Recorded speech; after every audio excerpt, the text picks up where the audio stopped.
Self-esteem an issue in the foundational Black American community? If so, why? Social cognitive theory explained. Wani, is self-esteem an issue in the Black community? Yes, it is. Collective self esteem. I have Right. very high self esteem, and then people don't feel as strongly as I do. And I feel like they just don't care enough or they're just not engaging. But I do have very high self-esteem on, especially on this. I mean, I think esteem is all over the place, but for this, you're not going to insult my group and get away with it. But because she thinks she can get away with it, you know who I'm talking about.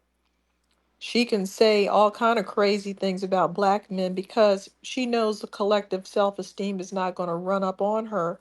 But we will because we are the least affected by colonial brain damage. So we have the ability to have a renaissance, have some more booster shots of say it loud, I'm black and I'm proud, and run up on these people again. We just got comfortable, but we have it in us to fight back and put these people, these Puerto Rican people, cosplaying and taking black jobs in their place.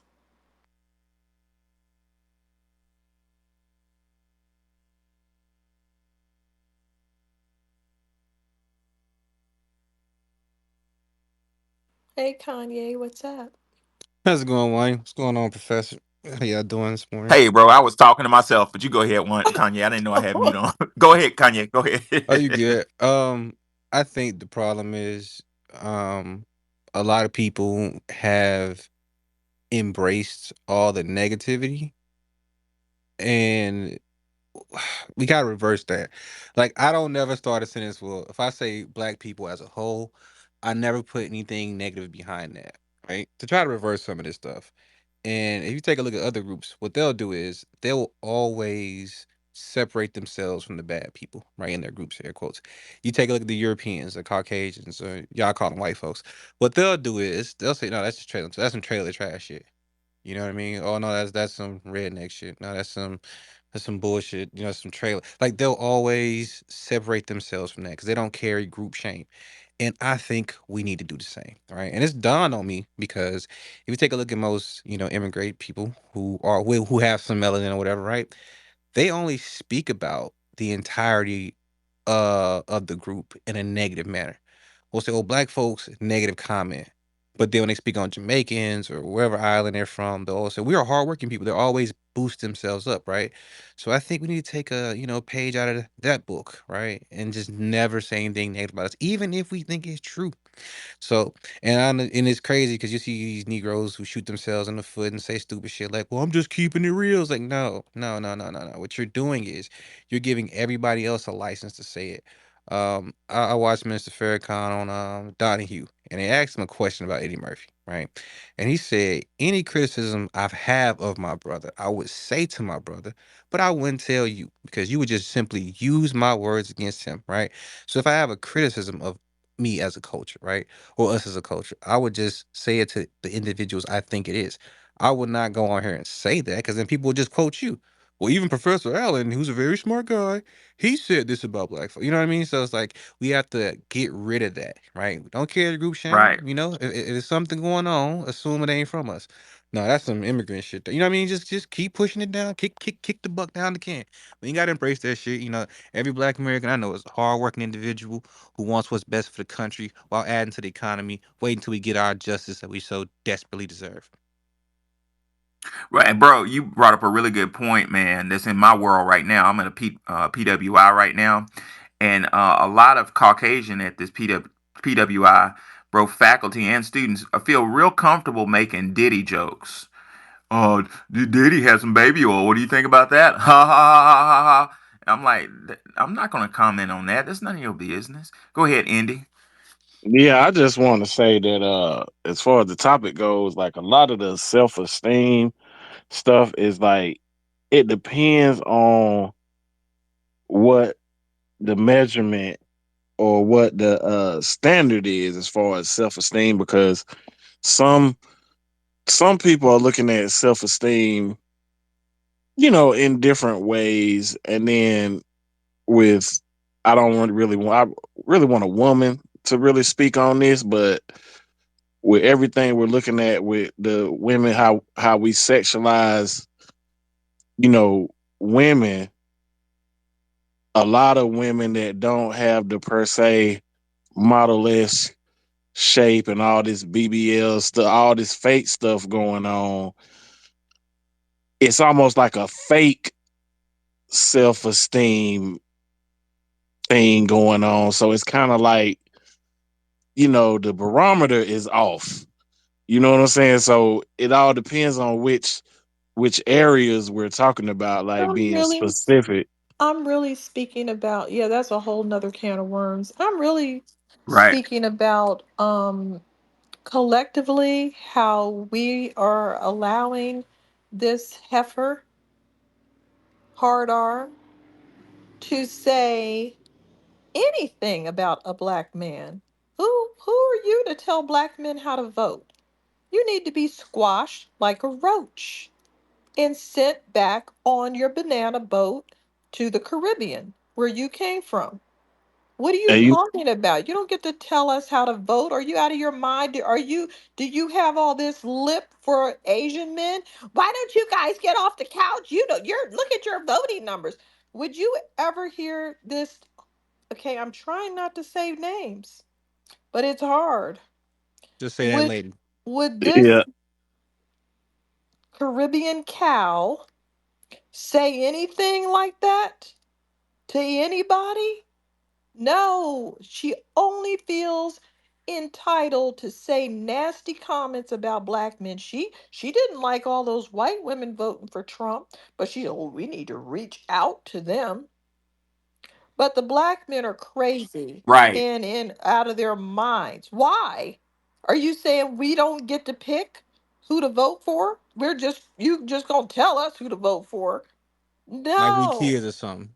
yeah, If that's exactly what they're saying, and it's just coming from the whole DNC. And I was looking at that that latest ad she put out about the manly ad, and everybody in the what ad was that kind of about? came off a little moist. You know what I'm Well, saying? And that's who's voting for her.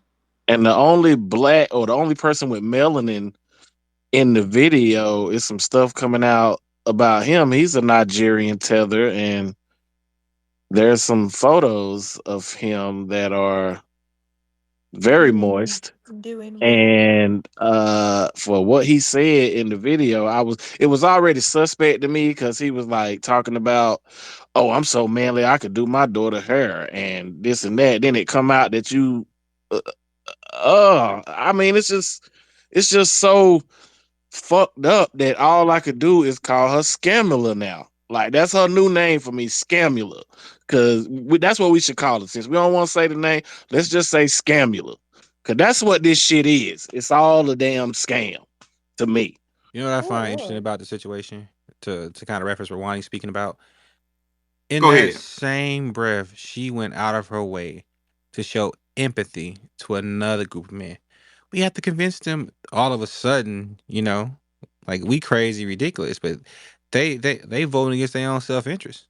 Let you tell it. who does she say it nicer to? Because I The just saw the Cubans. that's what somebody Wow. said. And what is she, could you remind us of what she said and how she She said it? she said the crazy ridiculous black man, and then she said, well, then we got to convince the Cubans to vote. You know what I'm saying? It was Because very that's her tone little shift. cousins, her Yeah. See. little Spanish cousins. No, no, no, no, banana boat lady. You're not talking crazy to me in my country. No, you're not. Have y'all seen the what's the is it Jamal Love, or the guy out of the Bay Area that she sent to prison with the false conviction on the murder or whatever. I saw that he Mama. yeah, Yeah, we yeah, talking I about two different saw that people, he bro. called out Charlemagne the God, and asked him to, demanded that he ask her in that little interview that he's supposed to be doing tomorrow with her at that town hall with black men. to give him, he's demanding an apology for what she did to him. So it's gonna be interesting to see if Charlemagne asks her that, being that he's on the DNC payroll. I just want to throw that out there. He's Mm-hmm. not gonna ask that question. A lot of people getting exposed. It's the age of Aquarius, my friend. And the lady that we're talking about, who may be on a talk show, and she may be an attorney. Um, she is. Last time I checked, she's married to a Caucasian. Isn't that right? Sounds about Ooh. right. And then and it was crazy how she respected their class. You know, they want to vote for him, and it was okay when they won't do it. That's crazy. But I thought they don't see color. It's the same people that don't see color, right? Yeah. Given the fact she's married to a Caucasian, Dr. Francis Cress Welting says the increase in interracial marriages can be viewed as a means of escape, a means for blacks to avoid the awareness of their continuing status as permanent outsiders. This lady's running from herself. You know what I'm saying? Oh, Sonny, And yeah, she's always made me I sick. didn't I've know. always got sick of Is this her lady. husband white? Because he looked kind of I, dingy. let me look it up. I think he was. Let He me let might me be off verify that. white. I think Oh, he's black. Did, did y'all see that the interracial couple on Tasha K tonight? And did y'all hear what that white man was saying? Nope. Oh my God. you're right, Y'all son. need You're y'all right. need to check that out. Wani. Like that What is he? shit. What is he? Yeah, Is he's he not. Puerto Rican, Yeah, he looks yellow, Puerto Rican or something?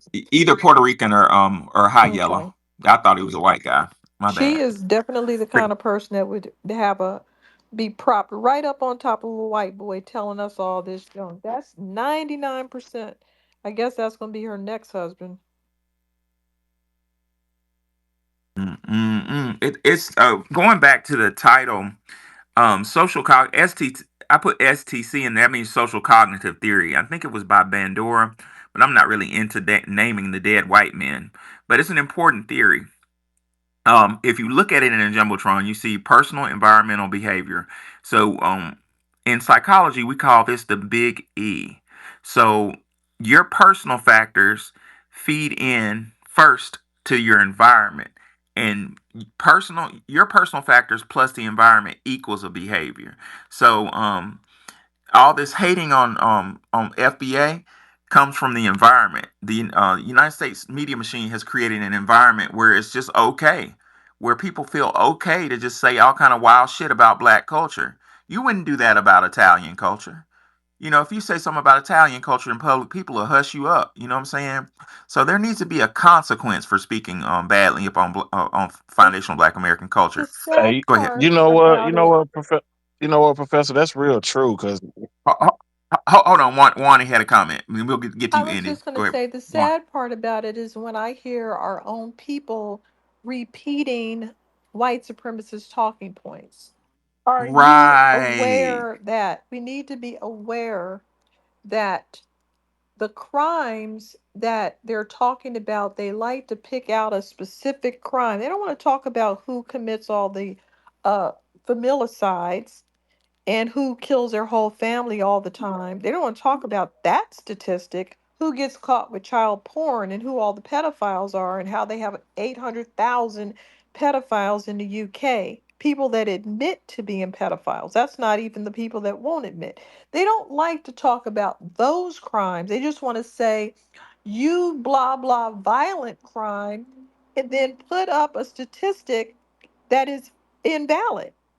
It's invalid because guess what? The FBI doesn't require that you report your crimes. So a place like Newton, Connecticut, they had 20 some deaths in that Sandy Hook school, but the FBI reported zero deaths. And that's why they got Wow. all those you know, conspiracy theories that nothing happened there. No, they just don't have to report it. And they don't report it because they don't want their property value to go down. So, white people have constructed different ways to avoid admitting that they have crime. And one of them is don't report the crime to the FBI. Number one. Number two, if a criminal, and I've seen this a lot out here in California, if someone does an actual crime you refuse to take the police report and just tell them that, oh, it's a homeless person, that nothing's going to happen to them. Just don't file the report. Or my personal favorite, someone gets murdered, killed, and they called it vandalism.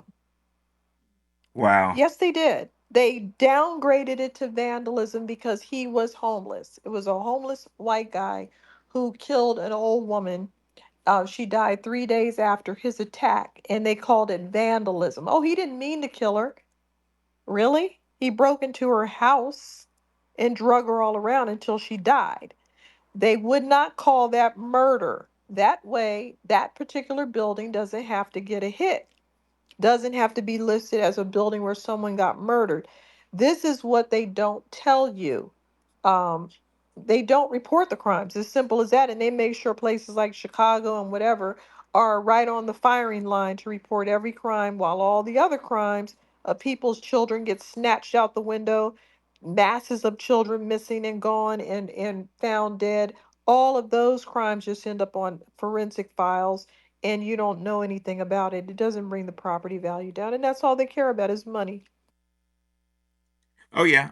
From my experience as a college administrator, on those of you who don't know, I worked on a big time COVID-19 grant where I did a congressional report for Congressman Steve Cohen in Memphis to talk about COVID-19. I'm not going to really talk about my research yet. I got to see if I sign, see what I signed before I talk about that. But what I will say is I learned from that experience working with these prestigious colleges, and I realized what has been said for years. There are three types of lies: lies, goddamn lies, and statistics. Fuck a statistic. Go ahead, Andy. You had something to say earlier. Yeah, I just wanted to speak on the experience I had about maybe about 2 years ago. Um, I had an opportunity. Well, nah, okay. I was in a room with like a bunch of Africans, right? And it was like maybe about 10 men and maybe about 3 women. But I noticed that none of the women would approach me. You know what I'm saying? So, after brushed elbows with some of the men or whatever, I went up to some of the women like, "Hey, how you doing?" I'm like, "Why you ain't, come up and talk to me or whatever?" She was like, "Well, I didn't know how to approach you because I was kind of scared." I was like, "Scared? Why are you scared?" Because about 2 years ago, I had locks, real long locks, right? So she was like, "Oh, well, the locks and stuff, it was kind of scary." And I said, Why were my locks scary to you?" And she's like, "Well, you know how it is, on TV, and I thought you could be like a murderer or a bad person or something like that." I said, "Well, why would you think that?" And she just went on talking about, rap music and the imagery that they're shown about us. And so I was like, wow, like they really think that, or they really been brainwashed to think that about Bro, American bro, Good. Negroes. Keep it Like up. man, that Stay shit is that, awakened. crazy. that goes back to social cognitive theory. Everybody saved that picture in the jumbotron. It's important that we as a community understand how this works. And the brother is talking exactly what I'm talking about. So he's the person. Indy is the person. What happened in the environment? Or even better, let's talk about the African girl that didn't want to talk to him. She's the person, right? So something happened in her environment that changed the way she behaved towards Indy. And let me tell you what probably fucking happened. Um, in 2017, my wife went to school in Rochester, and I was able to get a transfer up there. I got stationed there for a little while, and anyway, when I was at Rochester, I had a friend of mine. He was Jamaican, but he had a whole bunch of women, and he had a girl from Turkey that he was fooling around with, and she was trying to become a naturalized citizen. Well, they give them like video DVDs and stuff to you got to take a test to become a U.S. citizen. But in that DVD, it was something very subtle. It said it showed African Americans or foundational Black Americans. They said African American on the thing, but they were basically saying, they said something like, don't quote me on this, but it was something like, do not hang out with this group of people because hanging out with this group of people increases your probability of getting charged with a crime, and if you get charged with a crime you will not receive citizenship. That's that environment shit. That is like government sanctioned discrimination on foundational black Americans. That's the environment. So what we need to understand, what we need to locate, is what is it in that big old E. That's what we call it in psychology, the big E. What in the big E is shifting all these perceptions? um Go ahead, T Wise. Hey, hi, how are you guys doing? I am so Hey, happy to be on your stage, and I want to say thank you guys for holding this space. This is one of the ones I really look forward to getting the notification for, so thank you. I have two quick points. The first one, I want to piggyback on what Wani was saying about the FBI statistics. So I have a master's in criminal justice, and I've been a practitioner for over 10 years. And part of my studies was at the studying the MBCJ, so the Bureau of Crime Statistics. And so not only do they undercount white crimes, and it's not mandatory for police departments to report crimes, they overreport black crimes. So for instance, if a black person is arrested for a multiple different crimes. So say they stole something, they were jaywalking, they were doing all of these things. It may be one arrest, but then they charge him for like the five different crimes that he committed. So that's kind of how they pad those crime statistics. So there's that. And then my second thing I wanted to say was to answer the question, is the self-esteem an issue with the FBA community? I would say yes. And I believe it was Neely Fuller Jr. in the Code Concept book that said that all of us have an inner white supremacist that needs to be purged. So, growing up in this society, we all have that inside of us. And until we recognize it and are able to diligently like counteract that, we all kind of are susceptible to being, for our inner white supremacists to show. So that's my submission. Thank you so much for letting me speak. that's so excellent, and I love what she said when she was talking about statistics. Remember, there are three types of lies: lies, goddamn lies, and statistics. That's from a criminal justice standpoint. But let me give you another one that I may or may not have seen with my own eyes: HIV and AIDS. They a bunch of white people walking around here HIV positive, but somehow that statistic does not get mentioned. And when I did my study, my congressional study, one thing that pissed me the fuck off is lies of omission. Somehow these scholars quote unquote scholars get away with omitting facts, and you can tell a lie just by showing. For instance, if I show you data on COVID-19, and of course I'm speaking hypothetically, right? And it shows more white people dying or contracting the disease than black people, and you omit the white people, it looks like the black people are dominating. So all kind of games are played. There's some type of psychology involved. If you put something in a book, or you pretend to be a scholar, or people believe you. I was watching Joe Rogan the other day, and they were talking about some interesting shit with COVID. And they said when people put a lab coat on, like a white lab coat, people just believe them. Like you can just be saying whatever the fuck. Like I could be running my mouth and nobody would listen to me. But if I put a lab coat on, everybody's like, "Oh, really?" Well, that's what that's what we're dealing with, man. These people in academia are fucking liars, man.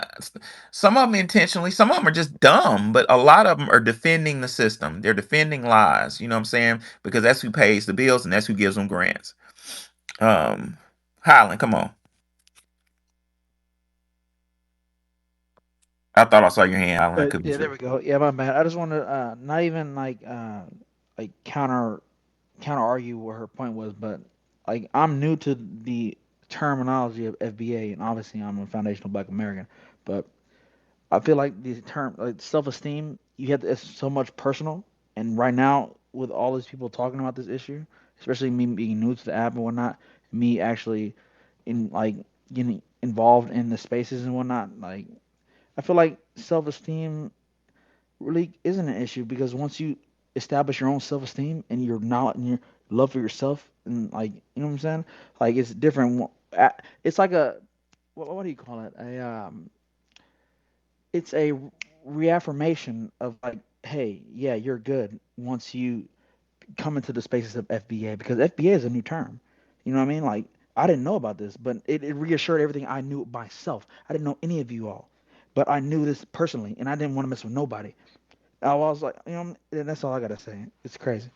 No, you said a lot, man. And if I could help you out with a little terminology, you were talking about self-esteem is not really an issue because if you give somebody an experience to gain self-esteem, then they'll have self-esteem. Now, in the world of educational psychology, we call that a mastery experience. So, for instance, let's say that one of our let's just use Wani for example. Wani's one of my students, and she's not confident that she can do high level math because society has told her what women don't do math, women do other things.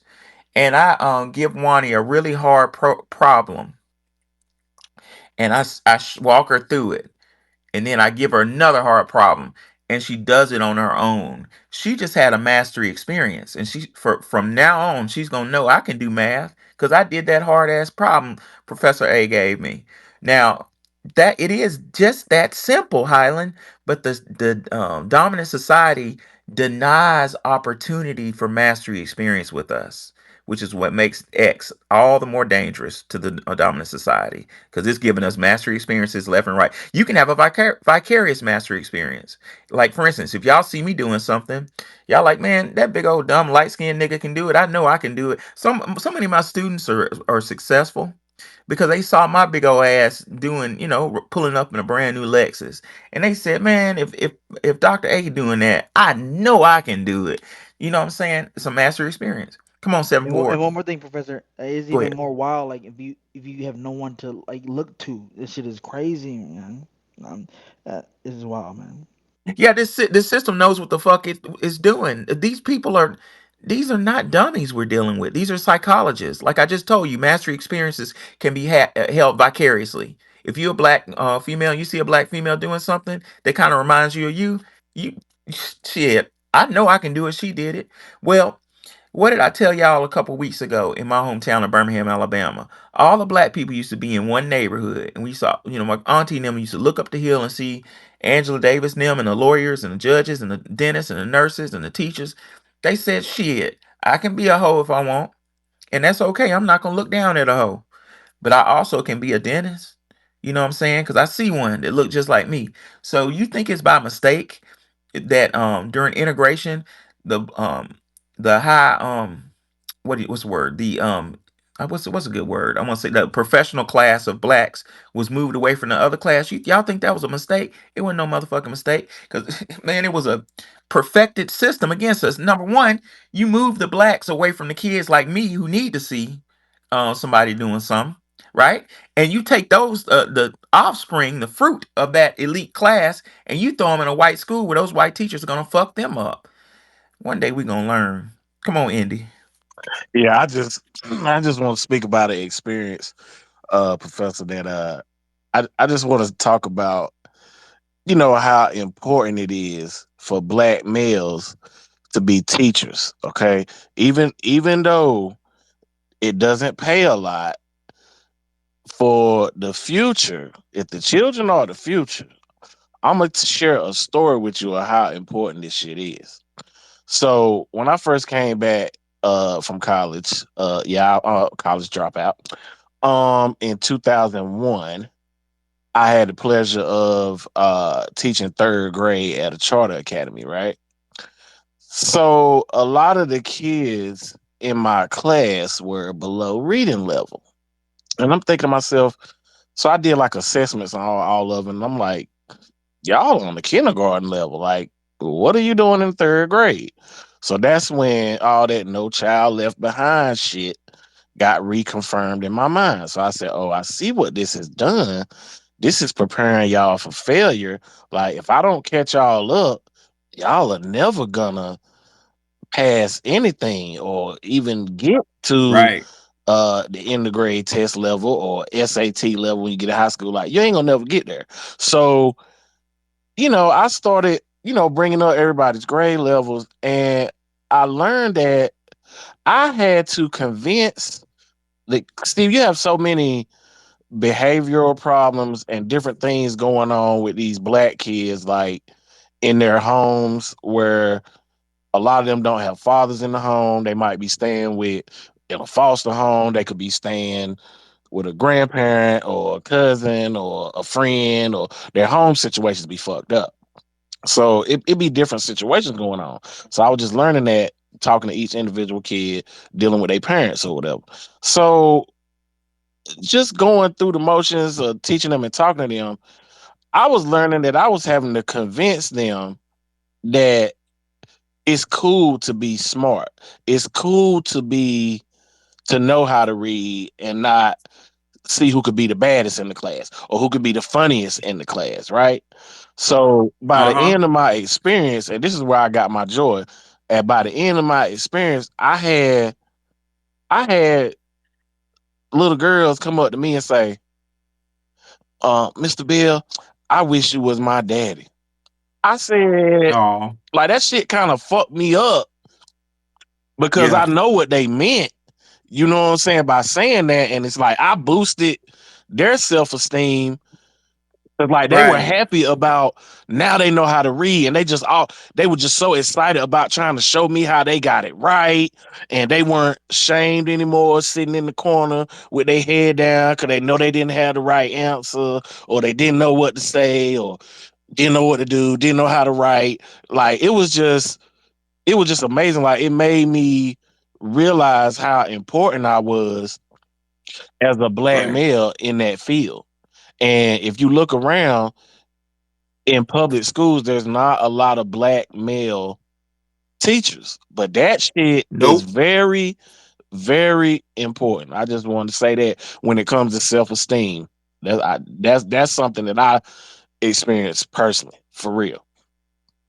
And let's look at the end, ladies and gentlemen. Let's be scientists. We're all scientists in here. Um, um, let's look at the inverse of that. Andy said that what black. Look at that beautifully. That was beautiful, Andy. Beautiful example that Andy talked about. Third grade is critical. Um, let's do the inverse. What if Andy was a white female? You got to disconnect. They're right away. They're disconnected. So and I'm not saying all white females, but I'm saying I've seen a large group, whether intentional or unintentional. That's not my prerogative to say so, but I have seen damage being done to our kids. My dad used to say, "It don't matter what you meant; it matters that you. It doesn't matter that you meant to do it; it matters that you did it." So I'm looking at damage. It's something deep as hell I wanted to talk about. It skipped my head right quick. Doggone, it was so deep. Oh, I got it. So, let's look back at the chart for social cognitive theory. I think that's Bandura. And you look at the E. So those of you who came a little later, social cognitive theory explains behavior, and it says the person, which is a P, gets influenced by the E. We call it the big E, the environment, right? And that the P plus E equals B. Person plus environment equals their behavior. So that brother Indy said some hot shit a minute ago. He said that the kids didn't really feel like doing work. I'm paraphrasing. They wanted to act a fool and see who could be the biggest class clown. Let me give you a case in point, big E environment that tells our little boys to act the goddamn fool. Think back a couple years ago, and I used to teach this to my undergrad and grad students to prove this exact point. It was a commercial about a credit card, and Kevin Hart was on it. And Kevin Hart walks out of this beautiful house in this well manicured neighborhood. Stop right there. That's what all of us want. We want a nice house in a neighborhood because we've been deprived it, right? So he walks out and he looks at a black lady across the street in a nice house, well manicured lawn. She's a little overweight and she's by herself, no husband. And he says, "You can get this blah blah blah at 17 cent APR." And she says, "Oh wow, thank you." And then he turns and he looks at a white lady in an equal or better house. White lady is about 23 years old, attractive. That's telling you something. That's saying the white lady doesn't. she got the house young and she's in shape, right? And he says, you can get this car, 17% ATR, APR. I'm making the numbers up. And she says, oh wow, thank you for letting me know that.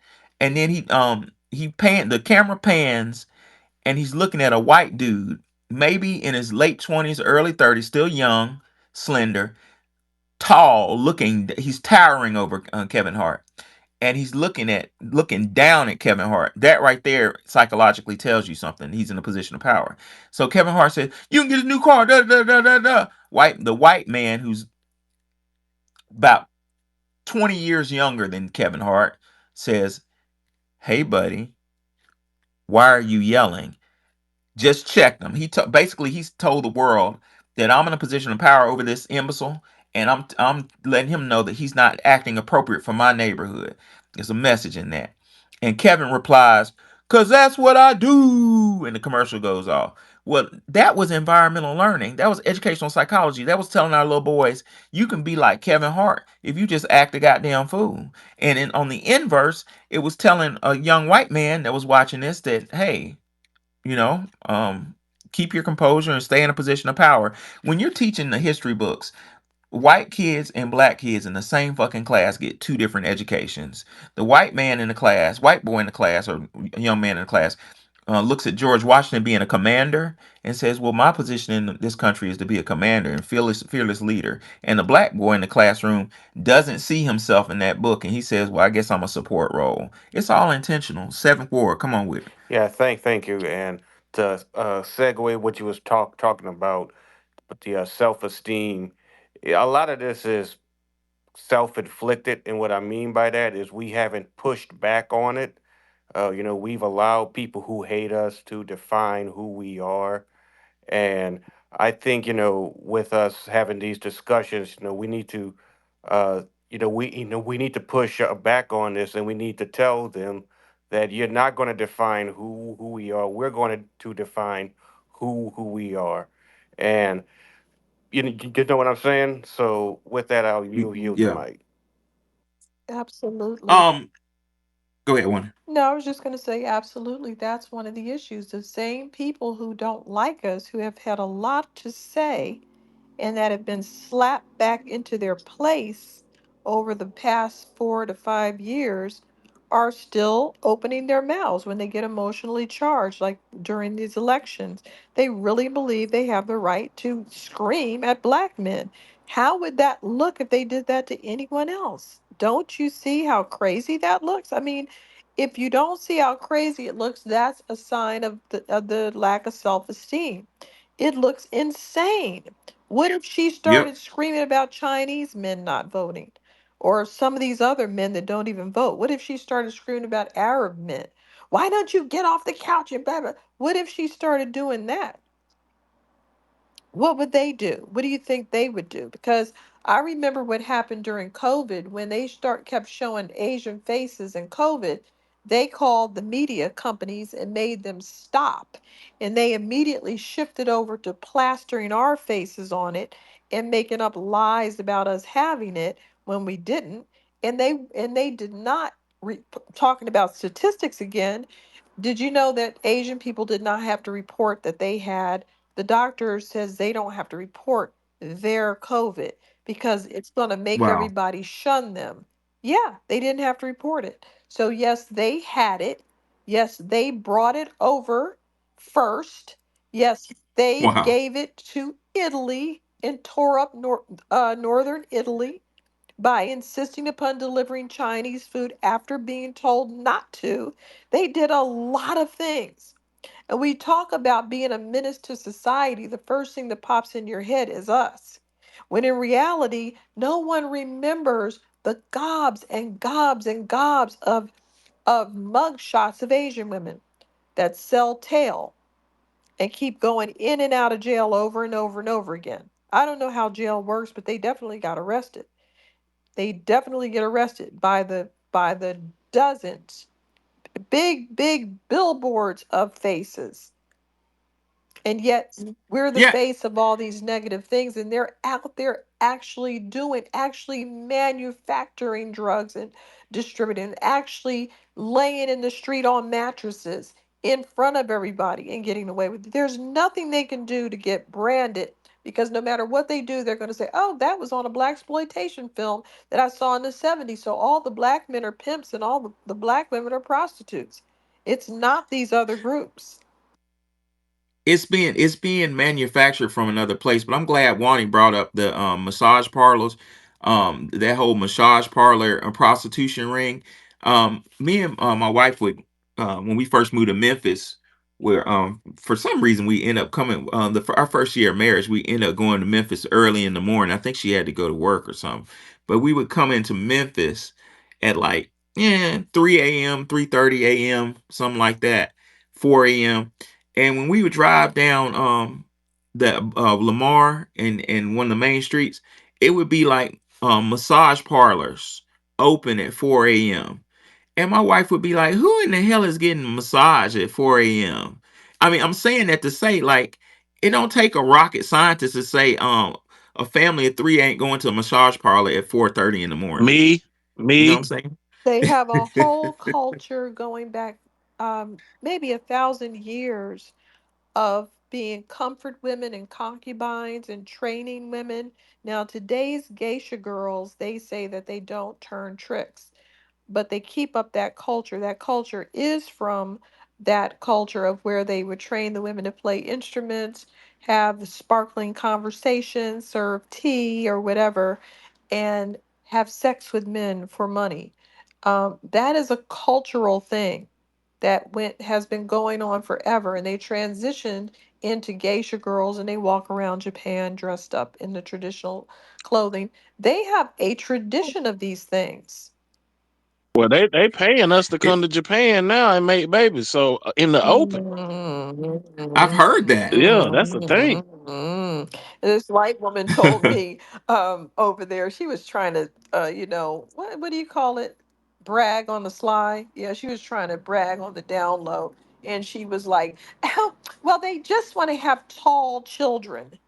That's why they're trying to have Shit. children with white people." She was over there, trying to she was being abusive. That's all I was in her face over that. And well, they're just trying to make sure their children come out taller. And I was like, mm-hmm. I want to know how much they paying though. Real talk. Boy, if you don't Uh, stop. um, That was I funny as wanted shit. to. I spit my That's drink fun. out That's on that funny as shit. hell. That's funny. And speaking of funny, I've always thought it was something funny about that whole term of art, turning tricks. Like turn a trick. What is that really? I know what it means, but Let's what's the dissect it. etymology of that? Is the That's man is the trick, and we're gonna turn him for money? Is that how that works? Yep. Trick or like treat. turning. Turn him over, No, what it means, Maybe it means flip him turn like them out. pancakes. I what it don't know. means, what, Wait, you what don't flip the men. Oh, well, you uh, could. It Oh depends. Oh shit! Lord. Depends on back, what kind Oh, of it party you're at. depends. back in the Depends day, on what party you at. Oh Lord. when you said turn a trick, there were magicians, and you can check this out. You can go in the 18 and early 1900s that would walk into bars, do tricks, and get money for them. They're magicians, people that would always try to do something to make a dollar, just like the guys that that sold elixirs on the side of the road. Well, when a prostitute does it and says she turned the trick, it means that she did it very simple, got the money she needed, and moved on. That's just like honky. Honky comes from the derivative of BB. when the white Hmm. slave when the white slave owner used to go into the plantation after dinner. They would ride the horse and buggy to whatever house they wanted to go to, and they would honk the horn outside on their buggy. This is a true story. BB. To do what? To have the owner send out their youngest daughter or their oldest daughter, Oh whoever he my has things God. with, to send her out. Yeah, send her Yeah, out to the buggy to go have sex with her. I swear to God, this is no bullshit. Oh my that's what God. Dick Gregory said the Yeah, same that's thing. Uh, why. That's where the term honky comes from. Man, I Promise thought it you that. because they had big noses and they sounded like they were honking. No.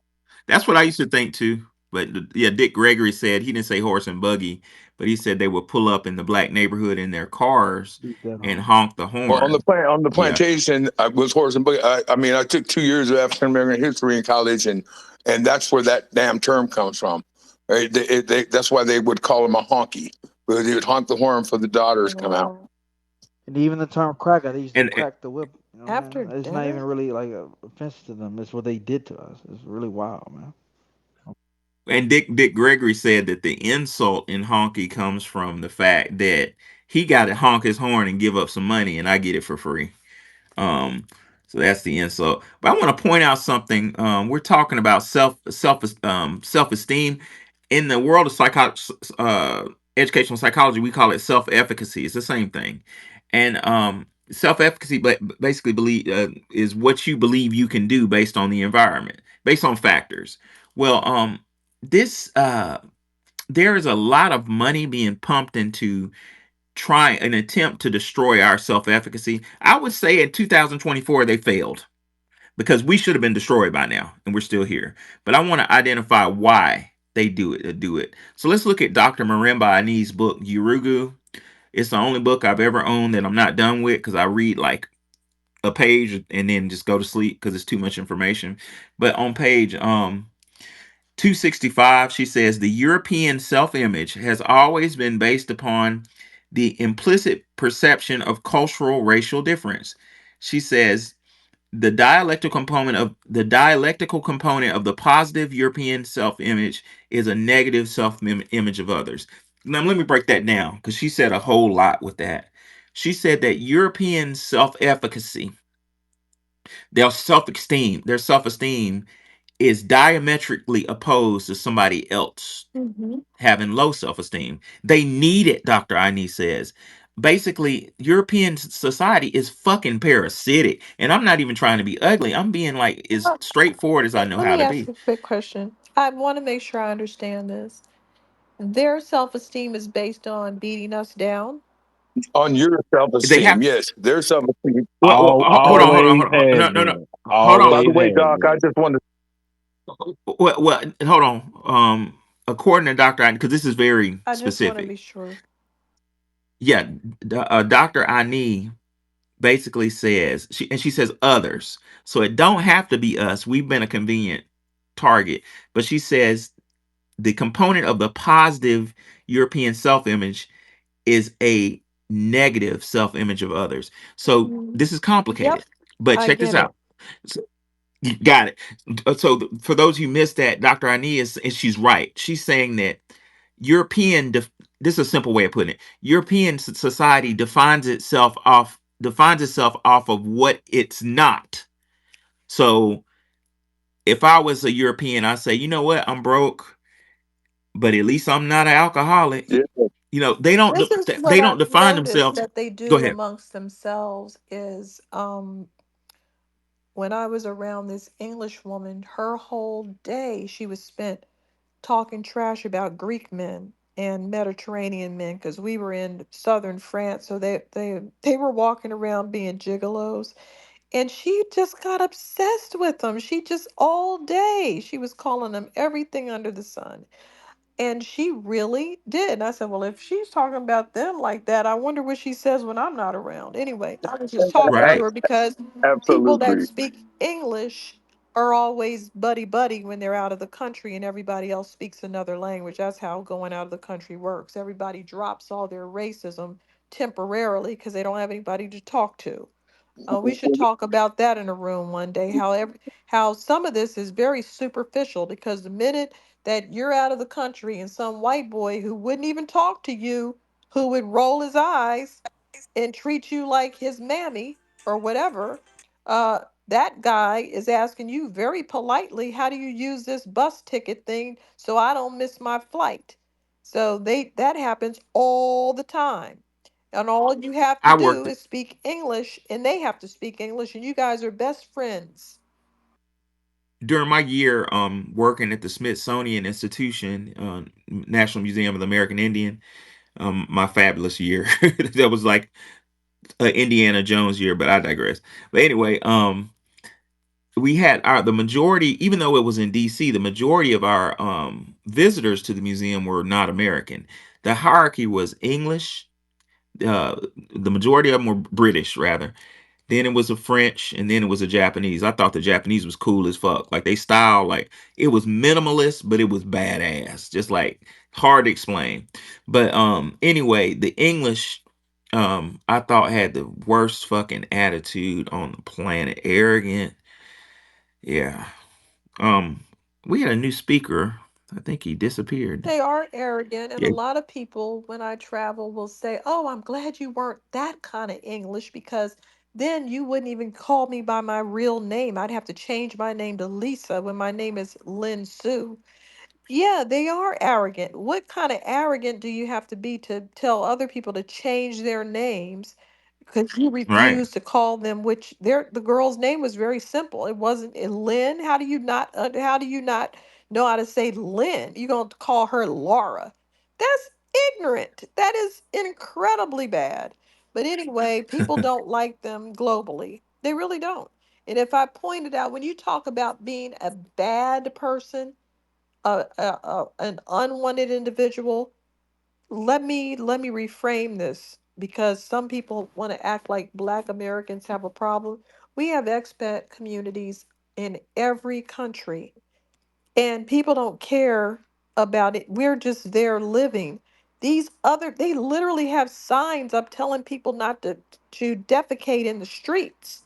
They have Wow. signs up telling Chinese people not to scratch up hieroglyphics, not to defecate in public, not to do this. Literal signs with little rice paddy hats on.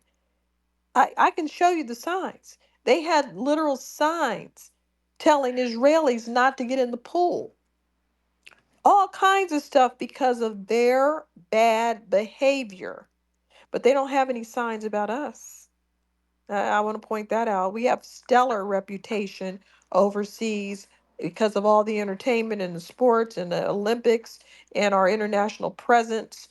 Um, we've done a lot of things, humanitarian acts, everything, Right. politics.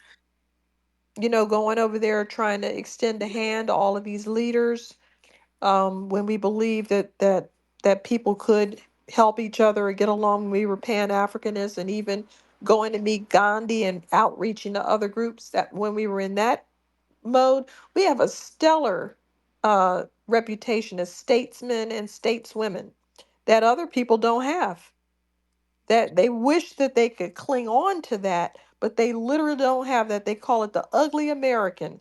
And exactly what a lot of white men do, they've gotten better lately. But in the 70s, 80s, and 90s, they would go over to these places and do all kind of ignorant things, grab their crotch in front of a temple, just do anything to be ignorant. They were the top ignorant people. But now Asians are the not Asians, Chinese people are the top ignorant people when you're traveling. Wow. Number one. That's interesting. This whole situation we're in, what Dr. Wade Nobles calls the Myafa, or gigantic scar of racism and European domination, is what Talib Nasheed would call a black swan event. It's if you haven't read the book, it's worth reading. It's both reading both his books, both Anti-Fragile and Black Swan, are just outrageously brilliant books. But Dr. Nasheed says, Dr. Talib, I'm sorry, Dr. Talib says, basically in Europe for about 1,000 years, all swans were white, and it was a common fact that swans are white. That's just all swans are white, and all of them were white until two white swans had a black swan, and all of a sudden we got a black swan. So a black swan event is something that came out of nowhere, and people don't really know how to deal with it. Racism was a black swan. And why was it a black swan? Because we, particularly foundational black Americans, our ancestors, and not just us but other melanated groups of people, didn't know how to deal with the Europeans level of aggression. Let's look at Dr. Michael Bradley, his excerpt out of The Iceman Inheritance. Dr. Bradley says, not intelligence, nor morality, nor spirit, but aggression is responsible for the white man's superiority. Aggression is responsible for the expansion of the Caucasians, both geographically and culturally, at the expense of other races. So we were all used to just treating people like normal people.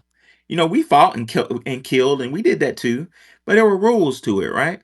So here comes this group of people that's just outrageously aggressive with no conscience, seemingly no conscience, and just completely aggressive, and we turn inward and try to justify, like, well, maybe it's something I did, well, maybe it's something I did. No, it was nothing you did. You're dealing with somebody with psychopathic behavior, which is a whole nother space. Indy, come on with it. Man, I know this is totally random, but I just put something in the chat.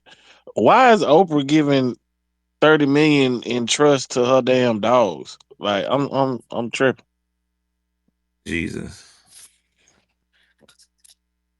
don't get me started. I might get triggered again talking about Oprah. Why does Oprah not have a school in Mississippi and she got schools in Africa, and she It's for from show. Mississippi? She, you know, Oprah Winfrey is, I blame for my personal opinion. I have no facts on this one.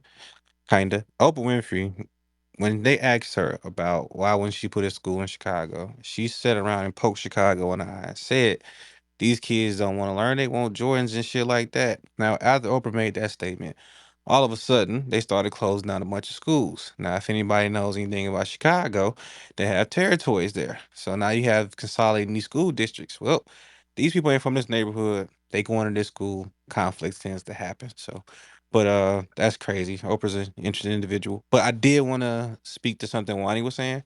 So, my former job when I was working for the government or whatever, right? Um, I can't really speak too much on it, but I will say this. People get expelled from countries all the time for the wildest shit. You would be like, wait, what? You thought that was okay to do? You know, you thought like I'm talking about they didn't brought people back to the States in chains. Literal chains. For some craziest shit they done out there. And guess what? Not many of them look like us. Now, you get a report from these embassies, right? You can also see what other people get expelled for. And Wani's not joking. Let's just say the Asians are enjoying their newfound wealth because unlike here in America, when you get expelled out of another country, you got to face that shit when you come home. But over there, most of the people are billionaires, so they just go back home. They kicked out of that country, they go to another one, they just rotate them all out. That's the communist way. Oh yeah, yeah. Again, back to this group of people being a black swan like, that nobody ever heard of. When I was I didn't graduate from Harvard, but I started my college career at Harvard University in Cambridge, Massachusetts. I bumped into a bunch of my roommate was German, um, and he would bring all the Germans around because I my mother sent a computer. I had a real fancy computer in my lab in my room, but they were all getting on the internet. But anyway, it's a long time ago. But anyway, they would brag on going to, I can't remember if it was Singapore, maybe Wani knows about this place. It was some Asian place where they're like, yeah, you can go there and buy a virgin. And I said, buy a Who virgin? What was the fuck saying does that? The that mean? Chinese people? The Germans. Oh, yeah. Well, that's It sad. was somewhere in an Asian place. I want to say Singapore. Like, yeah, you for Not Thailand. $200 you can buy. I can't. If you say it, I don't. It may have been Could have been Thailand. It Could have may been have been, Laos. but they were like, you can buy it. And my dumb ass, I'm like, I didn't know what they were talking. Like, buy a version. What the fuck does that mean? And one day we were eating lunch, and I'm not gonna say his name, but one of the guys from Amsterdam, who I'm still friends with to this day, was like, yeah, yeah, you pay $200 and their parents give them to you, and you do whatever you want. You can kill them. That's what he said. You can kill them. We're dealing with a group of people we do not That is understand. exactly what they're doing in Bangkok. First, it was okay for you to molest the That might have been what 18-year he said. old, Bangkok. but now they allow you to kill the 18-month-old. Jesus. God. And just bragging. We're eating lunch and they're bragging on this. We don't understand what we're dealing with. Miss D, talk to me. Hey, Miss D. Can you hear me, Miss D? Oh yeah, it was still saying like nobody accepted. It got funny for a minute. Yes. How y'all doing? Doing well. Hey Wani. Hey. I wanted to ask y'all a question. Hey Nikki. Um Professor, do y'all know? So the BLM woman that got killed, was she a tranny? Or was it he a tranny? Or however you say it. Talking about recently by that cop? Yes. Yeah, I think so. No, I don't know much There's about a it. trans person came out swinging a knife at a cop. The cop bagged up. She kept chasing him, and then the cop fired 3 shots, put him on the ground. I Mm-hmm. was in the other space and a lot of people know who that is. I didn't know who it Were was. they That's why joking? They said it was the Giselle person. Lord no. We Yeah, could they only they probably we in could there only trolling. hope. Who was it? Re-ups? We could only hope if it was her. But They know no, all the trannies. Where was this at? Where was this at? I heard that one. I sent it to you, Professor. I sent it to your back channel and Nikki because I wanted to ask the question: was it a trend? Because I seen some people in the comments saying that she was a BLM activist, but she was a tranny. But she was moving so fast in the video before they shot her, I couldn't tell, Well, and may I Allah heard have them turn mercy the on whoever it video. was. So that's Huh? suicide by cop. Real simple. The Probably, the yeah. the That's the, what it the sounds stats like. on that is 66% of them, I want to say, end up taking their own lives. So it's just suicide by cop.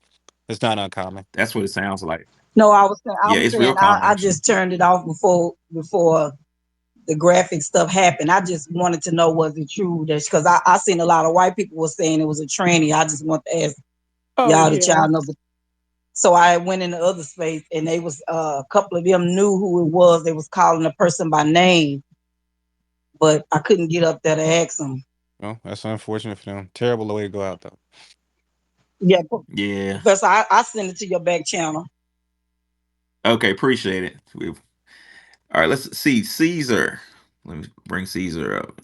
We got somebody new on this on stage. Caesar, talk to us. What's on your mind? Can you hear me, Caesar? Oh, yes, sir. Excuse me. I think it took a Okay, minute for the Bluetooth to sync up. Um, I got had it. two comments. One piece to the room. Thank you for the invitation, Professor. And you mentioned the Michael Bradley book. I picked up that book probably 10, 11 years ago. I forgot who it was that I was listening to. I'm not sure if it might have been a speech by Dr. John Henrik Clarke or um, Phil Valentine, one of the two. But along the theme of what you're discussing, mentioned also the scarcity element about how these people coming from a culture of the cold just this has always stuck with me because I feel like it translates so much to even their culture today, is they walk around in a scarcity mindset where we can have less as dark folks and still be benevolent and give more and always be gracious, even if it's words, time, energy, somebody needs something on the street, whatever it is, where they have everything and they walk around in a scarcity mindset and they treat everybody as so, even they treat each other. And that always Right, stuck with me because in that book, he talks about the cold and exactly how they didn't have crops growing like that. They were in an ice age, they were in a black plague, and they did this all to themselves. And when they came to us, autochthonous folks of abundance, they just basically landed where you landed on that about how they would interface with us, and even to this day it trips me out sometime, like when these devils like aggression comes at you, it's like it gives you like this sense of paralysis real quick. I don't know if anybody else is like that, but like I'm not saying I'm like a chump, like nobody gonna play with me or my people like that, but it's true, like it takes you back from it because you're so estranged from that nature, so it trips you out. It trip right, you out from it. And at the other point also, I think that's kind of a blessing for us too, because if we listen to that, then it almost prevents us from acting out of emotion, which is what they want. They want us to act out of emotion then. So then there can be a retaliation or some I'm a white and I say so, or empowering, weaponizing their whiteness, right? So by calling the right, police or getting a manager or rallying whatever other minions, because they get on code really quick when it's to like do something to us. But if but if not, they walk by each other like they're strangers. They don't even acknowledge each other in public. Heaven forbid, you know, I accidentally cut somebody in line, like all hell breaks loose or something. So I don't know. I thought it was interesting because I hadn't heard the Michael Bradley reference in a very long time, and it brought me back to that one. Yeah. So, but that particular excerpt from the book is always stick with me even to this day, and not that I rationalize the behavior, but it gives me a point of reference, just as a Right. reminder that allows us to tap in and always act out of abundance with each other, always acknowledge each other. And I'm gonna keep it a buck. Like, I'm not FBA, I'm not. I am Dominican, and but me, I'm first generation American, and the most love that I ever received, when I moved from New Jersey to Arizona, back when I was in high school. There were not a lot of Dominicans at that time in Arizona. And Mexican people did not mess with me at all. They didn't see me. They just saw me as like, okay, you're not like us. You're black. Like, you're not Spanish, right? So they wouldn't even acknowledge me from like my, let's say, Latinness, if you want to call it something. um, Mhm. and the brothers who always opened arms to me and like basically just gave me game, treated me like family. I grew up went to a Baptist church. That's where I learned to play music, and was always foundational Black American. So for me, I'd like to think of myself as an ally, but I've always, just taken a seat to the side, really just taking it all, taking the knowledge in, because if anything, I want to see FBAs get is what's deserved, which is reparations first and foremost, just because that's a debt that's paid only to foundational Black Americans. Not that I have any stake in the game, or Caribbeans or anybody else for that matter, but we need to sit and learn, because we can take that back and start movements in Dominican Republic and Brazil, et cetera, Right. because y'all, the FBAs, are the torch bearers of dark folks on the planet. I don't care what anybody says. Like, you go anywhere on the planet, it's the most imitated culture, but only one class does it right, and that's FBAs, right? And um, you know, Dominicans, right, like, will pride themselves, because I can speak on behalf of Dominicans, be like, yeah, well, we have the African element woven into our music and our foods, this, and that. And it's like, yeah, but that is because those are the remnants we were allowed to keep from our masters, whereas FBA's created things from scratch while being disconnected from certain elements of African culture, and can do it on a dime. You can give FBA's whatever, put them in whatever situation, and they're going to give you some magic, and I've always admired that. But anyway, just wanted to thank you for that reference, Michael Bradley reference, and give you a little bit about myself and why I'm even in this space, because I don't want to come off as I was intruding or anything like that. No, man. No, you cool, man. We've always had allies and riders, man. You know what I'm saying? Dr. Dr. Ben, I can never pronounce his last name.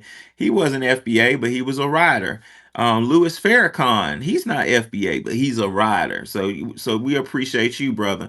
And like our dear brother, Tariq Nasheed put, he says like it's all about your behavior that makes you, and you seem like a straightforward brother, and we need good riders. Now you brought up so many good points, man. I don't even know where to begin.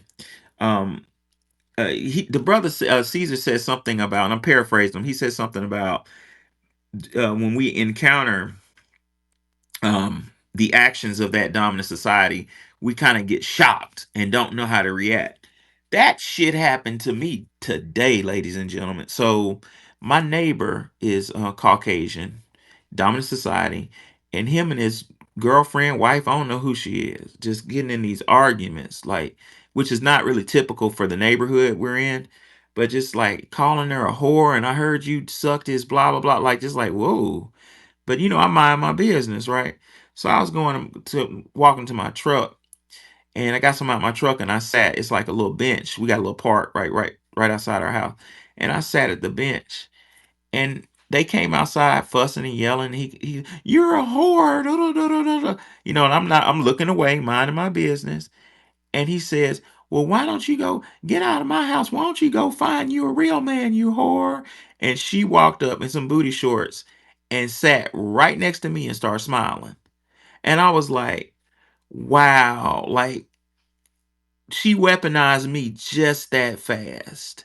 Like the way they use, in essence, what she did was sat next to a big black dude to I don't know what if she thought I was gonna be like, hey, or what, but it looked like kind of like she weaponized me against. She put me in the Professor, middle of some Professor, shit, just so she can fuck over him, you know what I mean? Like to make him upset. Come but on, she could man. have got me killed. You No see, doubt. yeah, Yeah. she could have fucking got me killed because he looked drunk, and I mean, I'm like, my God, like I just feel like a FBA would never do that. Like, So what how did you do? fucking dare you? I said, how you doing? I got up and I walked away. I pretended like I had a phone call. That's what you gotta do though, Whoops, Cause gotta like, brother. go. Hey, that's real, man. What? yeah, like Caesar said, but Caesar reminded me of that when he said you're shocked in disbelief. Like I could not fucking believe that she would do that. Like that's something we wouldn't do. Just sit next to me and start smiling, like, I had a and white it just lady to you. do that I used to live next to. Her husband would beat her up and punched her and made her drop the baby at the little barbecue they were having. Wow. And so she wanted to talk about it with somebody. So she kept opening up her garage and waiting for me to check the mail so she could like be on her lawn chair. She was a complete trash bucket. Didn't belong on that block at all. She kept opening the garage. They didn't like that. She had a lawn chair out on the sidewalk. They didn't like that. She was But the crazy outside thing is, Juana, you getting know, it's beat like a up. They difference didn't when it's a like that. man, right? Like two women Screaming can and gossip, hooping and but hollering. ooh They wee. didn't like that. She tried to drag me in there. Really? Your little pickup driving husband is going to be mad at me because I'm being nice to you? I'm not even going to pick up your baby. You going to have to pick up your Mhm. baby and take it somewhere and get the hell up out of my face because I'm not about to drag you in my house and have your crazy ass white boy rolling up on me in a pickup truck for nothing. Yeah, I ain't Right. get nothing off of you. I'm not a safe house. Do I look like some kind of safe house? No, they'll get their sisters killed. They'll run over to their sisters when their men slap them upside the head and get the whole damn family killed. I'm not trying to do all that for you, random lady. It cuts so deep with them looking for us to save them that they would do some shit like what they did to Wani, what they did to me. Caesar, I wanted to identify some out of Dr. Welsing's book that gives clarity to what Bradley was talking about. This shit about to be deep as hell. Dr. Welsing says the absence of the neuropeptide melanin, the absence of this black pigment in the skin and other aspects of the nervous system, critically impairs the depths of sensitivity of nervous system and the ability to tune into the total spectrum of energy frequencies in the universe. She says the deficiency of the sensory awareness sets the stage for absence of harmony, which is evil. So she said these folks like that lack of connectivity that they Hold on, have hold on, with the hold on. universe. Neuropeptide. Let me look that up. That shit fucked me up right there. Wait a minute. Brother, man, look up neuromelanin, brother. Neuromelanin. Yeah, brother. I'm talk to you. Bro, it's deep. It's deep, man. I had a whole space on this a while back, but basically, um, there are those who believe, like me, I believe this too, that you're okay. Let's talk some facts right quick. The skin cell is a second smartest cell, most sophisticated cell in your body. The brain cell is the most sophisticated. So that's a fact. Well, Dr. Welsing and a lot of scholars say that the skin kind of connects you to the environment. A good way of looking at it is like a light switch. When you turn a light off, you're opening the circuit. So two pieces of copper are not touching. So it's off. When you turn a light on, two pieces of copper are touching. Therefore, a current can get all the way through the from the power source outside to the light bulb. Got it? So Dr. Wells in her brilliance was talking about how that neuropeptide melanin is a light switch. So it's basically our skin is connected to the greater universe, which makes sense to me because man, my whole life niggas been saying, man, stop fucking up my vibe. Like you just know what that means. That means you don't have to say a goddamn thing. You can come in with the wrong energy and be like, man, somebody get rid of this mother. Dude, people can get on a space with me and I'd be like, my vibe gets fucked up. You know what I'm saying? But Europeans seemingly don't have that type of connect. Like our sister Andy was saying, what she say? Performative humanity. Like Hmm. they seemingly don't have that connection. And I grew up close to Europeans because my dad put to save my life, which I think he did, put me in a PWI high school, which I'm grateful for. He worked at a gas station and worked at McDonald's to have me over there. Um, but they just didn't have it. They wanted it desperately, but I would see them try to feign rhythm and feign these different things that they just it wasn't there. It wasn't there. Like Dr. Wilson said, the switch wasn't connecting. Hey, Andy, talk to me. yeah, back to your neighbor that came and sat beside you with them booty shorts on. Um, Man. no, I'm just fucking with you. Yeah. There ain't nothing else to say. He ran off. He was like, "Oh hell no, you ain't getting me twisted on I up picked in up my this." cell phone, was Not like, today. I'm how gonna you wreck doing? I me. walk up. Not today, Satan. Y'all ain't dragged me up in there. No, because I overheard him say something like, "You a whore." Yeah, whore. Go find you a real man. And I was She like, I was found like, didn't I know Professor. this bitch? They're I'm like, this married. bitch done sat right next to me. How many arguments have you heard since you've been there? Sounds what like what you've she been what she hearing look three or like? four. What she look like? White with like got that damn Indy you know needs a that anime girlfriend. hair. Indy has tried to date this white woman. He was trying to If he give trying to some find her his whole sperm life, there. Lord have He's trying to mercy. give some Oh sperm to a god damn. Japanese woman. We got to get him married tonight Was she a before he gets pog? Was she a himself into pog or no? trouble. He about to get in Was she trouble. a what? Was she a pog or no? You don't want it. You don't want it. Mm-mm. It's she had like she got like some you know that anime hair the kids be wearing now. Anime hair. Did I That miss his style? you know Was how she you thick having though? green and pink. He wants a thick woman It that likes to get it cussed was out she. by her white husband. That's your type. That's his type. You know, I mean, she'll work after about 4 beers. She'll work. catch them when they getting Konnichiwa. cussed out by the husband and swoop them right up. That's some get shot by the husband type Uh-oh. shit. Take her over. 'Cause I'm Take too her over big the to. line. I'm too big to fight. I'm too big to fight. You gotta shoot Come me. on now, they gonna look at you like, oh nah, I can't fuck this nigga. Hey, come I'm gonna on. shoot this nigga. Indeed, you just gotta you know. slip her over to your apartment and Well, make sure that white boy it ain't over there. depends. It depends. Were the booty shorts like jeans or were they like yoga Oh, pants type? No, they weren't really. Saggy. They weren't all that. They weren't all that sexy. They kind of looked like some shit she went to sleep in and just got kicked out the house. So it didn't how really. many arguments have I, you had have these people engaged in since you've been there? You haven't been there that long. about four. It was one when My I first God, I moved thought you were in. gonna say four. That's a lot. Every time they get into it, one, Yep. he gonna bring him up.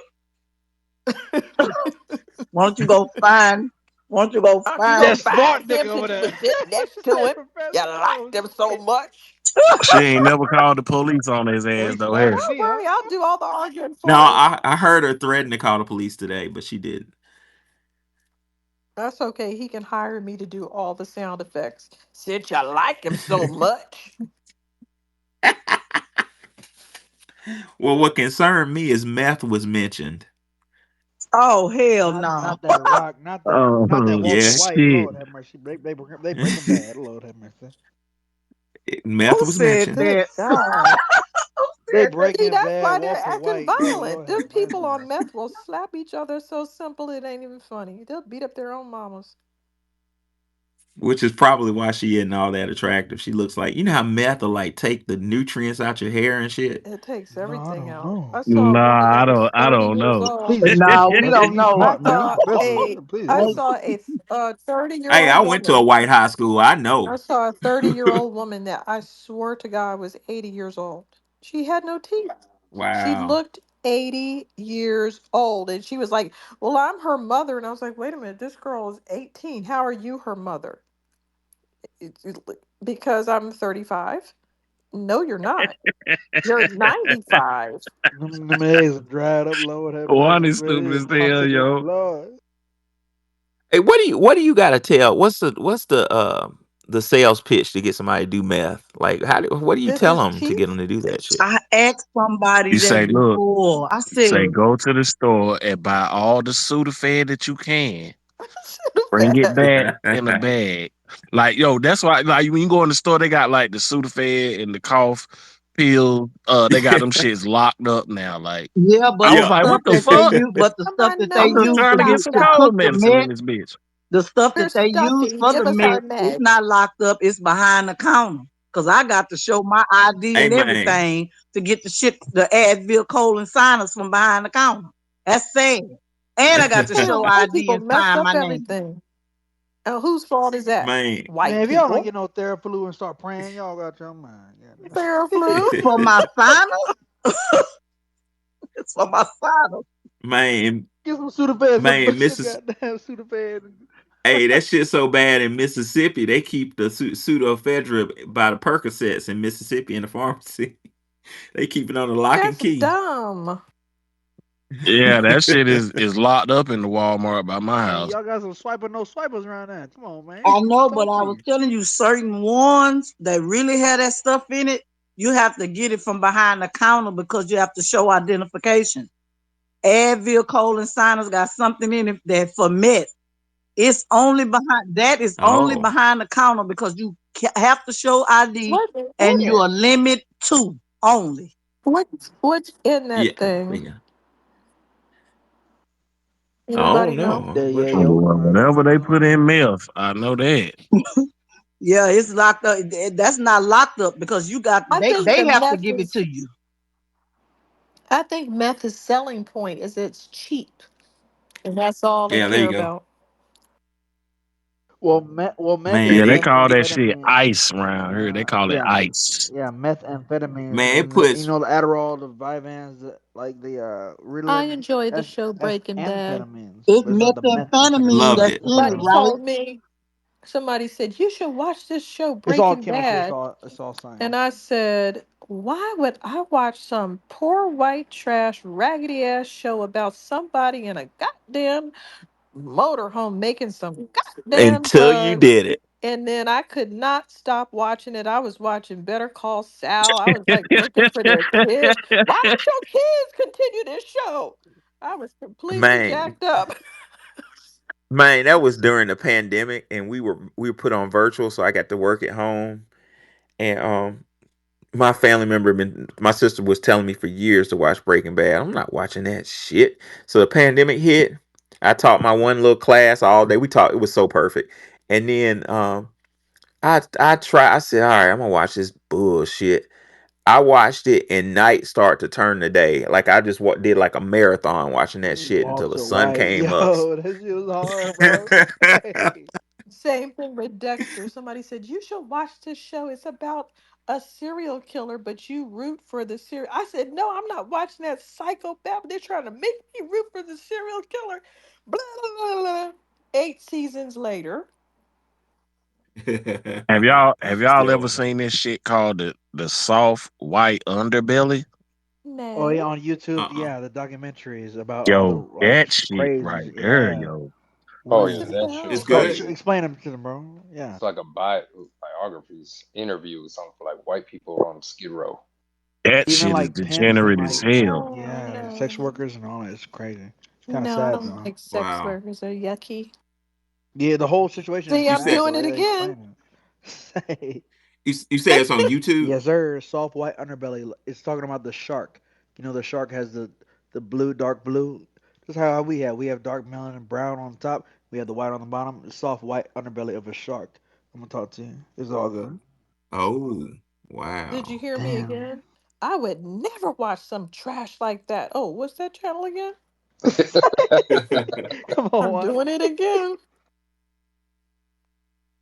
Y'all remember that show from back in the day on HBO called Oz Yeah, about prison?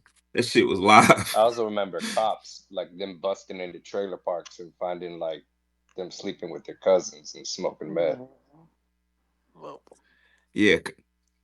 So, hey, cops fits right into this topic because cops kind of that's from my childhood, and cops like made black men look like we was just like some straight up criminals. And it made the cops look like the good guys. Propaganda, man. Anybody want to come up and contribute? Yeah, I remember, but one of the funniest things on Cops was when the crackhead waved over the cop because she said she got sold some bad crack. Oh How Lord. fucked up do you gotta be to That's do when the some crack shit is like really that? bad. I want a I had a I, refund on this crack that I bought. That's I what had she a was race saying too. Bro, I had a racist ass criminal procedure professor in law school. I hated this lady. We all hated her. She was so racist, but she was a district attorney in Talladega, Alabama. Like Talladega has like the NASCAR. Well, she was like, well, maybe I said too much about her, but anyway, this lady was like, she was bragging on a case like that. She said a lady called her up and said, "Hey, somebody sold me some bad crack." And she's like, "Really?" She's like, "Yeah, I smoked it and almost died, and I just want to report him. He smoked me some bad crack." And she's like, "Oh, can you please bring me some an example of the bad crack to the police to the Oh police buddy. station?"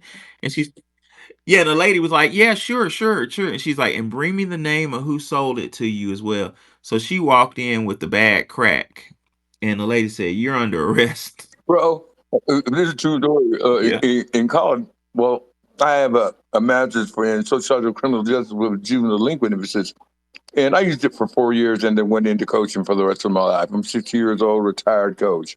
But but during those two times, the two things that really stick in our mind that we've done speeches, we've done, talks to certain people and say, look at this, what would you do in this situation? We had a woman who called the police called the police and said that the guy who she went to go buy crack from took her money and left. And now she's out her money and out her crack. That's a true story. And she told on herself. The cop is like, so you went to go buy crack, but he took your money? And she's, yeah, all I want is my money back. That's what he was saying. Okay. Really? And then there was this one dude who got a quarter pound taken from him from the police. They went into his house without the search warrant, and they found the quarter pound, and they confiscated it.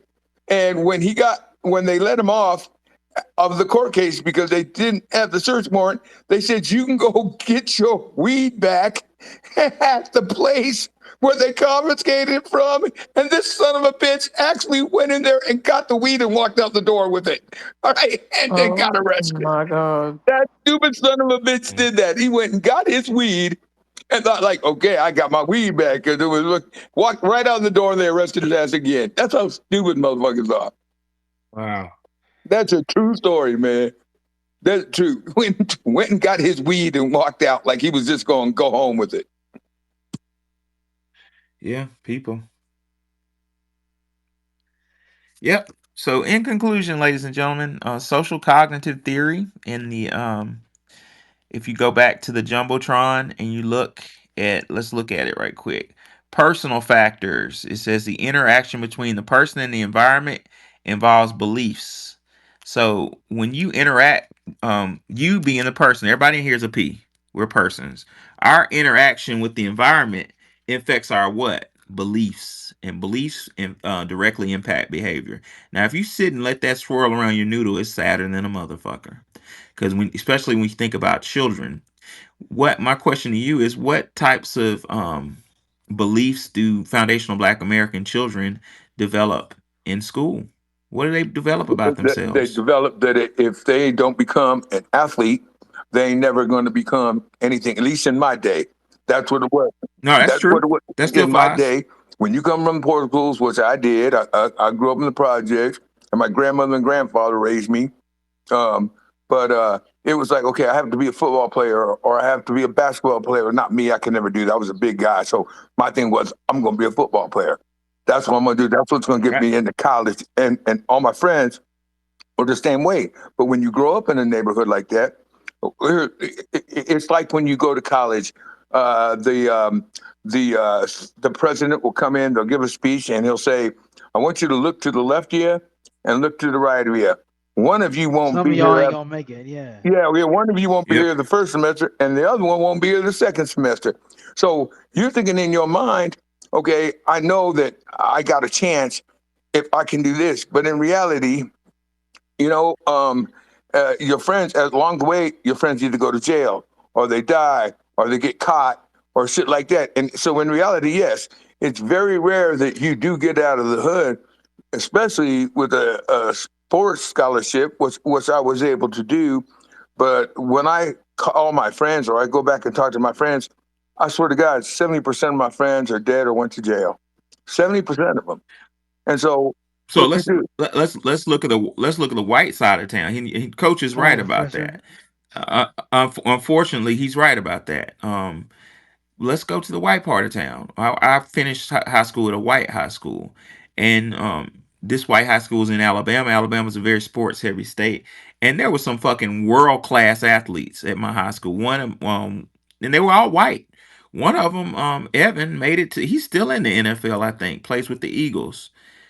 Strongest motherfucker I ever seen in my life. Used to lift 4 plates on each side when we were doing weight training. The bar would bow like a bow and arrow. I don't know where that strength came from.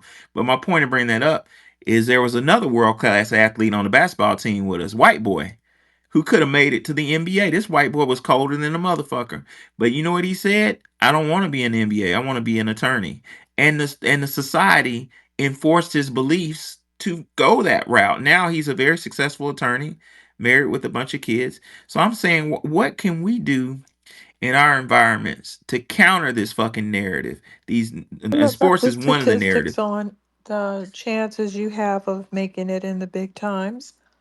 And it's a tiny Yeah, percentage from being good in high school to actually being a professional player. It's just like playing the lotto.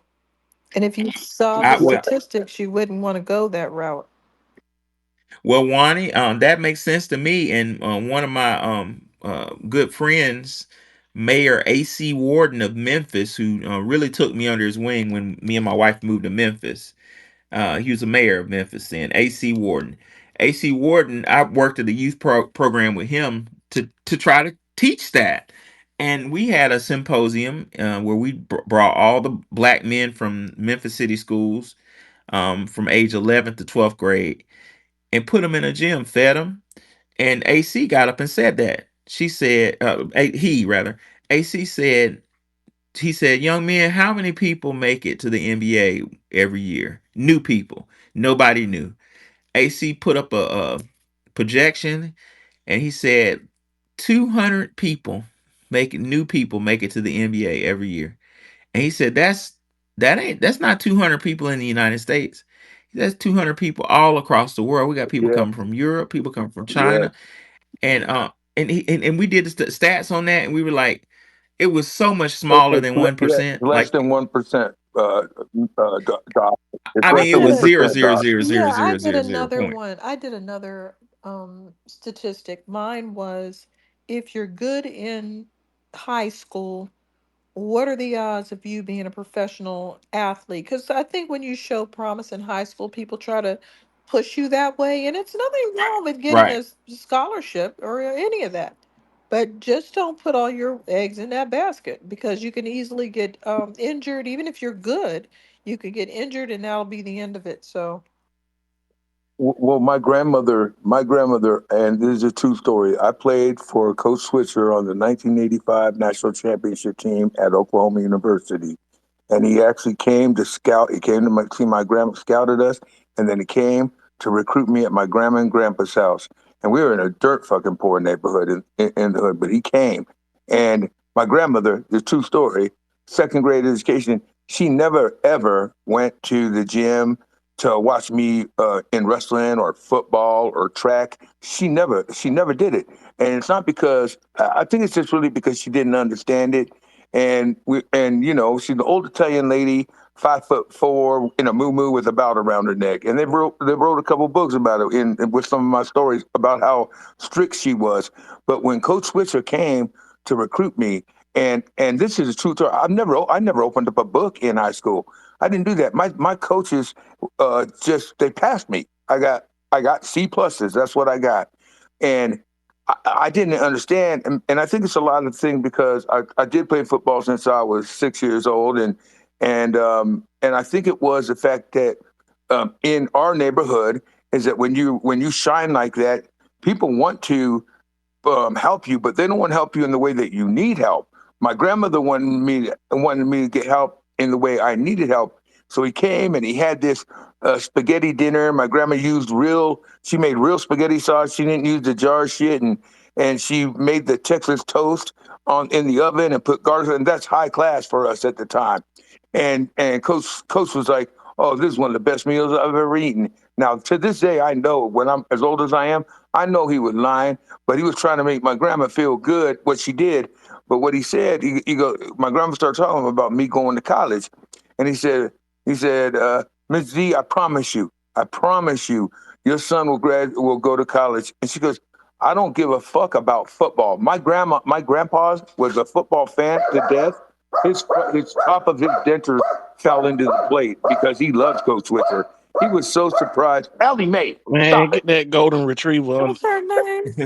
No, Did you say Ellie Mae? it's a little, yeah, she's That's her a little name. Maltese. My wife came out of the room. My wife came, she's a little 5 pound. My wife came in the room. She's just barking and shit. A But damn golden but retriever. no, little Maltese dog, Golden little five Retriever, pound that's dog. cold blooded. Yeah. But she said, Y'all but know she better. What told kind of Coach dog Switzer, never gonna make fun of it, right? yeah, right. She told Coach Switzer, she goes, I don't give a damn about football. I care about his education. Do you promise me he will get his education? And this is why I always love Coach Switzer. I don't care what happened to him.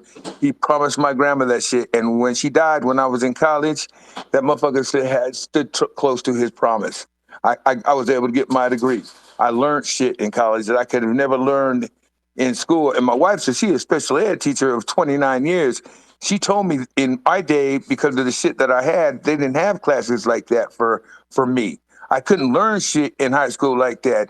So sometimes, because of where you grow up, and this is where I'm getting back to, because of the places you grow and you don't have the money to go through these special classes or anything like that, the thing you really only can look forward to is to either try to get that athletic scholarship or, and I'm not trying to, I'm not trying to be prejudiced. I'm just trying to tell you, like, I've seen the kids in Baltimore and in Dallas and shit like that. Or you see motherfuckers making money on the streets. If they say no, you can't make it here, then you got to go the other way to make money because you don't want to grow up in a dirt poor neighborhood where you see opportunities that you're missing out on.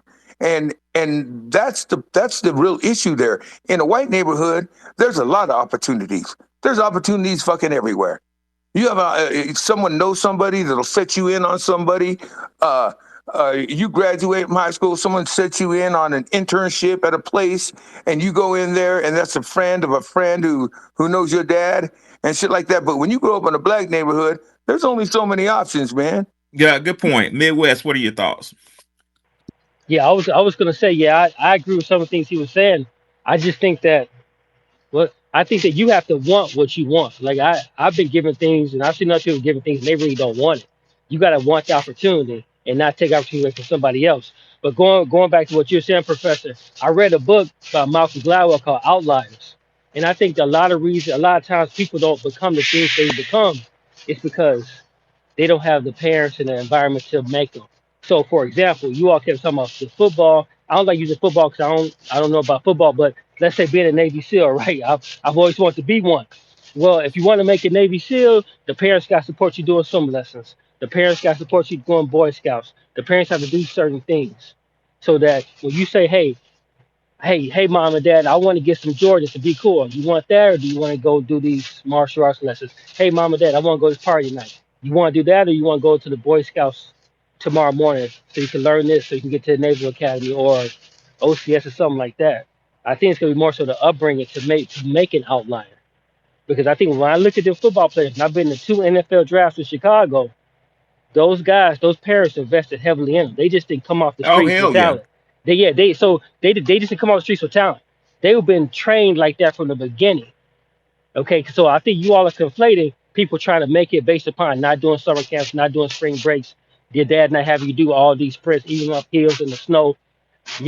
I'm talking you. They have to be on you. These guys are like milk to do it because they're raised from like 12 years old to do it. Oh yeah, yeah. On the white dude I'm talking about who made the NFL, his uncle. I mean, this white boy was cold as hell. But that wasn't good enough. His uncle knew somebody in the NFL. Sports are political. Nobody wants to talk about that. How political they are. I got a good friend in Memphis. I'm not gonna identify her because she's a celebrity, but let's just say she's involved with sports heavily. And I hung out with her, and she was trying to put.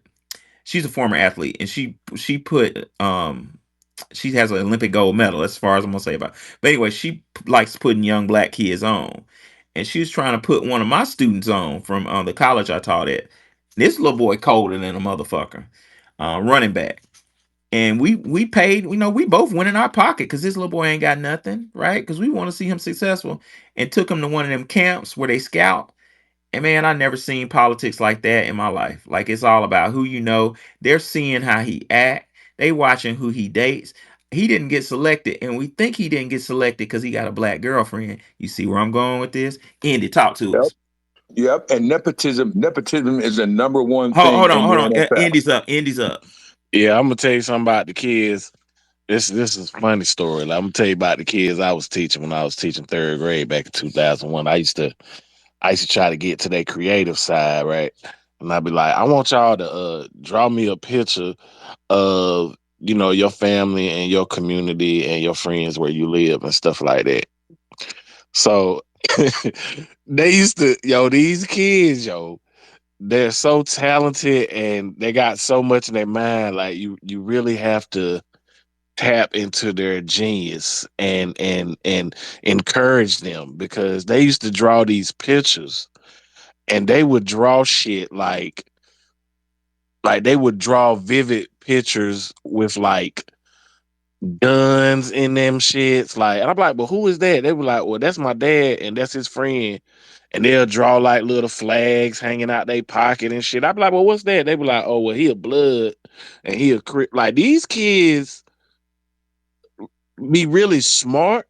You know what I'm saying? Like you really have to when you find something in these kids, like you really have to tackle it and try to formulate it into some other type of energy because a lot of these kids all they see is gang shit, death, drugs, like shit going on in their communities. You know what I'm saying? Like on a daily basis. So that just used to be real. Are you still India? Are you still? I didn't mean to interrupt you, brother, but I just love I love your energy. I love like you seem like a masculine black male, and I'm a former professor of education. I'm adjunct now, but um, you're what we need in elementary school. We need strong black men in the fucking in third grade. Are you still teaching? Nah, man, nah. It's in Why in not? North Carolina they don't really pay enough, They don't pay. It's a worst paying state. and they kind Yes. of politics kind of closed down the black owned charter schools that were in my Wow. county. So, it's different. But another thing though, one more little funny story though. I probably shouldn't share this, but this shit is funny as hell. So, like, I used to smoke weed, right? So one day I came to work. I came to work high, right? And this little girl was like, she's like, Mr. Best, she's like, what's wrong with you? I was like, nothing. She was like, uh-huh. She was like, something is wrong with you. I said, what you talking about? She talking about, I see your eyes. I can see it in your eyes. I said, what you talking about? And she was like, I'm like, what's wrong with my eyes? And she was like, I know what it is. I said, well, what is it? She was like, yeah, your eyes look like uh my mom and dad in them eyes when they be I knew smoking you them was gonna say brown my mom and things. them. I was like, what? That shit was funny I as knew hell you to was me. I gonna didn't say get that. high no more before I came to work. Like for real, after that, like the shit fucked me up.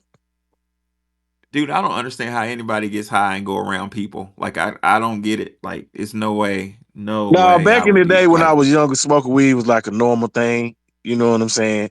So, it might be breakfast sometimes. You know what I'm saying? When you have breakfast. And you knew Yeah. some cross-eyed. Stop playing. You had went real humble about that shit.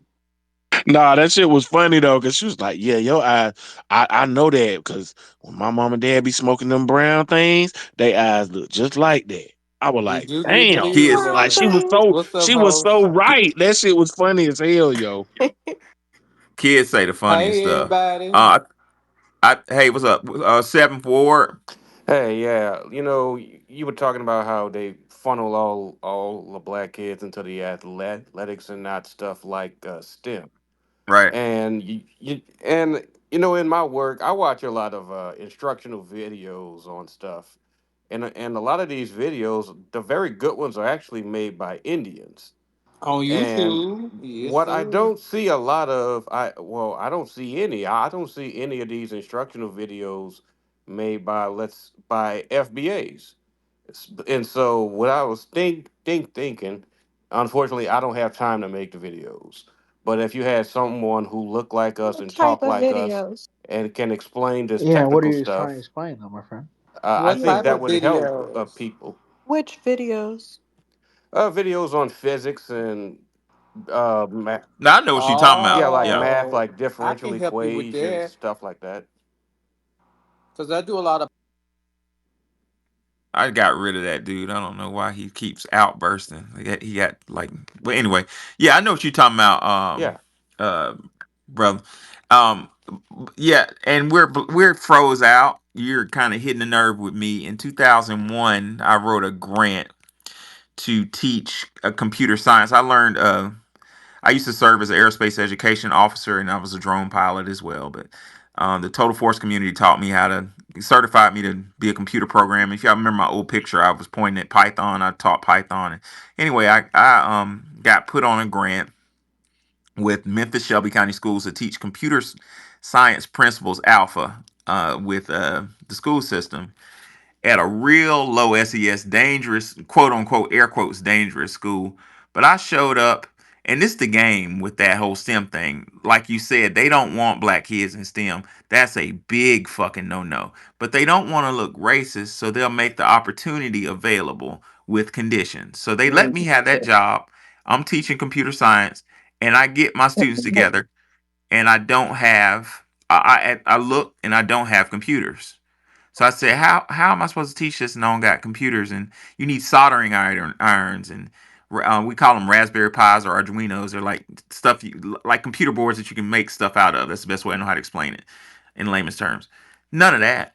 So I say, where's my budget? Oh, you have no budget. I'm sorry, you have to make it work. So they're setting me up for failure, but they didn't know that I was at that time I was vice president of the Air Force Association. I just stepped down a couple of months ago, but so I reached out to the Air Force Association and they were hyper supportive and got me everything I needed. So I had these kids out the ghetto with lab coats on. I had a medical student donate lab coats. They had lab coats on. They soldering. So the way the class works is brilliant. So it's 3 grades in the whole for the whole year. The first grade is you write a paper on what you want to design, either software and hardware combined. The second part is you build your your invention, and the third part is you kind of take a test and you display your invention. It's a beautiful class. So my kids wrote their papers. One little girl wrote an algorithm. Her project was all software. Listen to how brilliant our children are. Her algorithm was she was gonna make an app using the algorithm to determine the cheapest price of weave in Memphis, and we were gonna sell that shit for $5 on the app. I mean, that's brilliant. Like, how brilliant is? Well, anyway, long story short, I got you. my kids start putting shit together, and the statistics on my hallway for fights and incidents went damn near to zero, and all the white teachers got concerned. Why are there no fights on Professor A's on Dr. A's hall? Why are there no fights? They really saying shit like this. One teacher who was of a Jewish background, one of my babies was like, Dr. A, they filming us. Why he filming it? Motherfucker standing by my door filming me and my kids putting stuff together using soldering iron.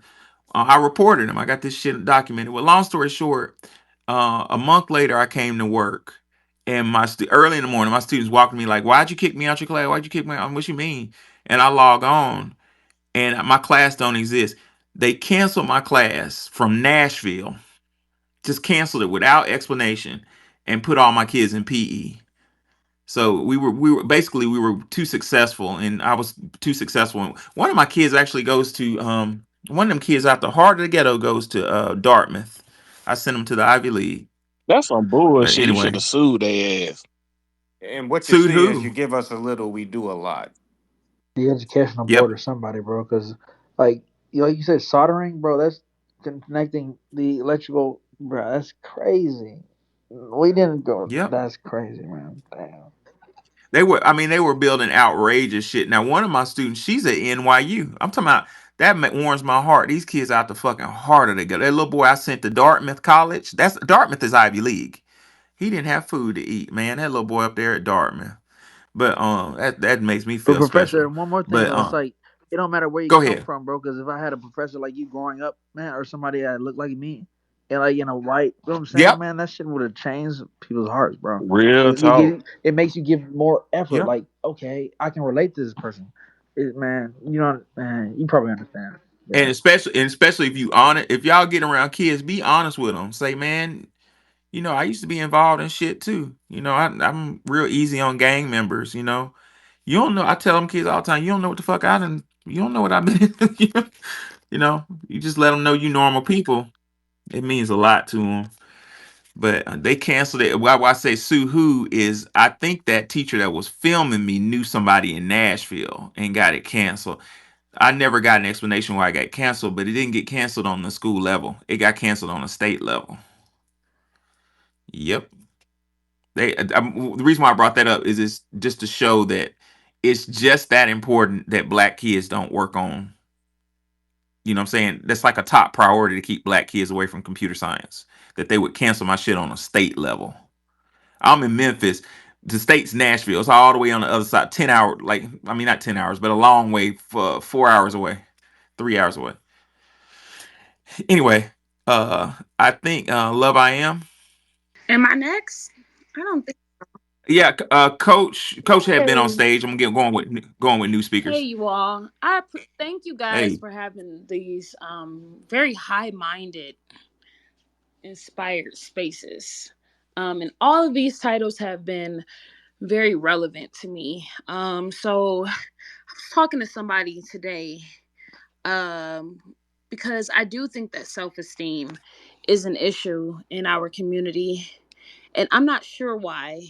But even as we speak, like I'm literally like, man, I wish that we loved each other more and loved ourselves more, because I see um like we have the capacity to go off and just be a nation within a nation. When I say love each other more, so that we can live around each other, so that we can depend on one another, um, and get back to these self-sustained towns and communities that is our history. Because one thing that I have learned about white people is they deal in this is they are very psychological beings. So they have a desire to conquer, but they want to conquer psychologically. So they know in order to remain superior that they have to get in between the man and the woman. They had so while you could be a handsome man working at your job. You might be 6'2", uh able bodied, do your job well, um I mean, obviously, like, observably intelligent is what I mean. And there is a white man looking at you, and he's in competition mode, and he sees that. I just took my sons to the doctor today, and they were literally in the 90th percentile and everything. Well built children. They nice looking, right? They look good. So, like, literally, you're in these spaces. They see that a white man is looking, and he's already like, hmm.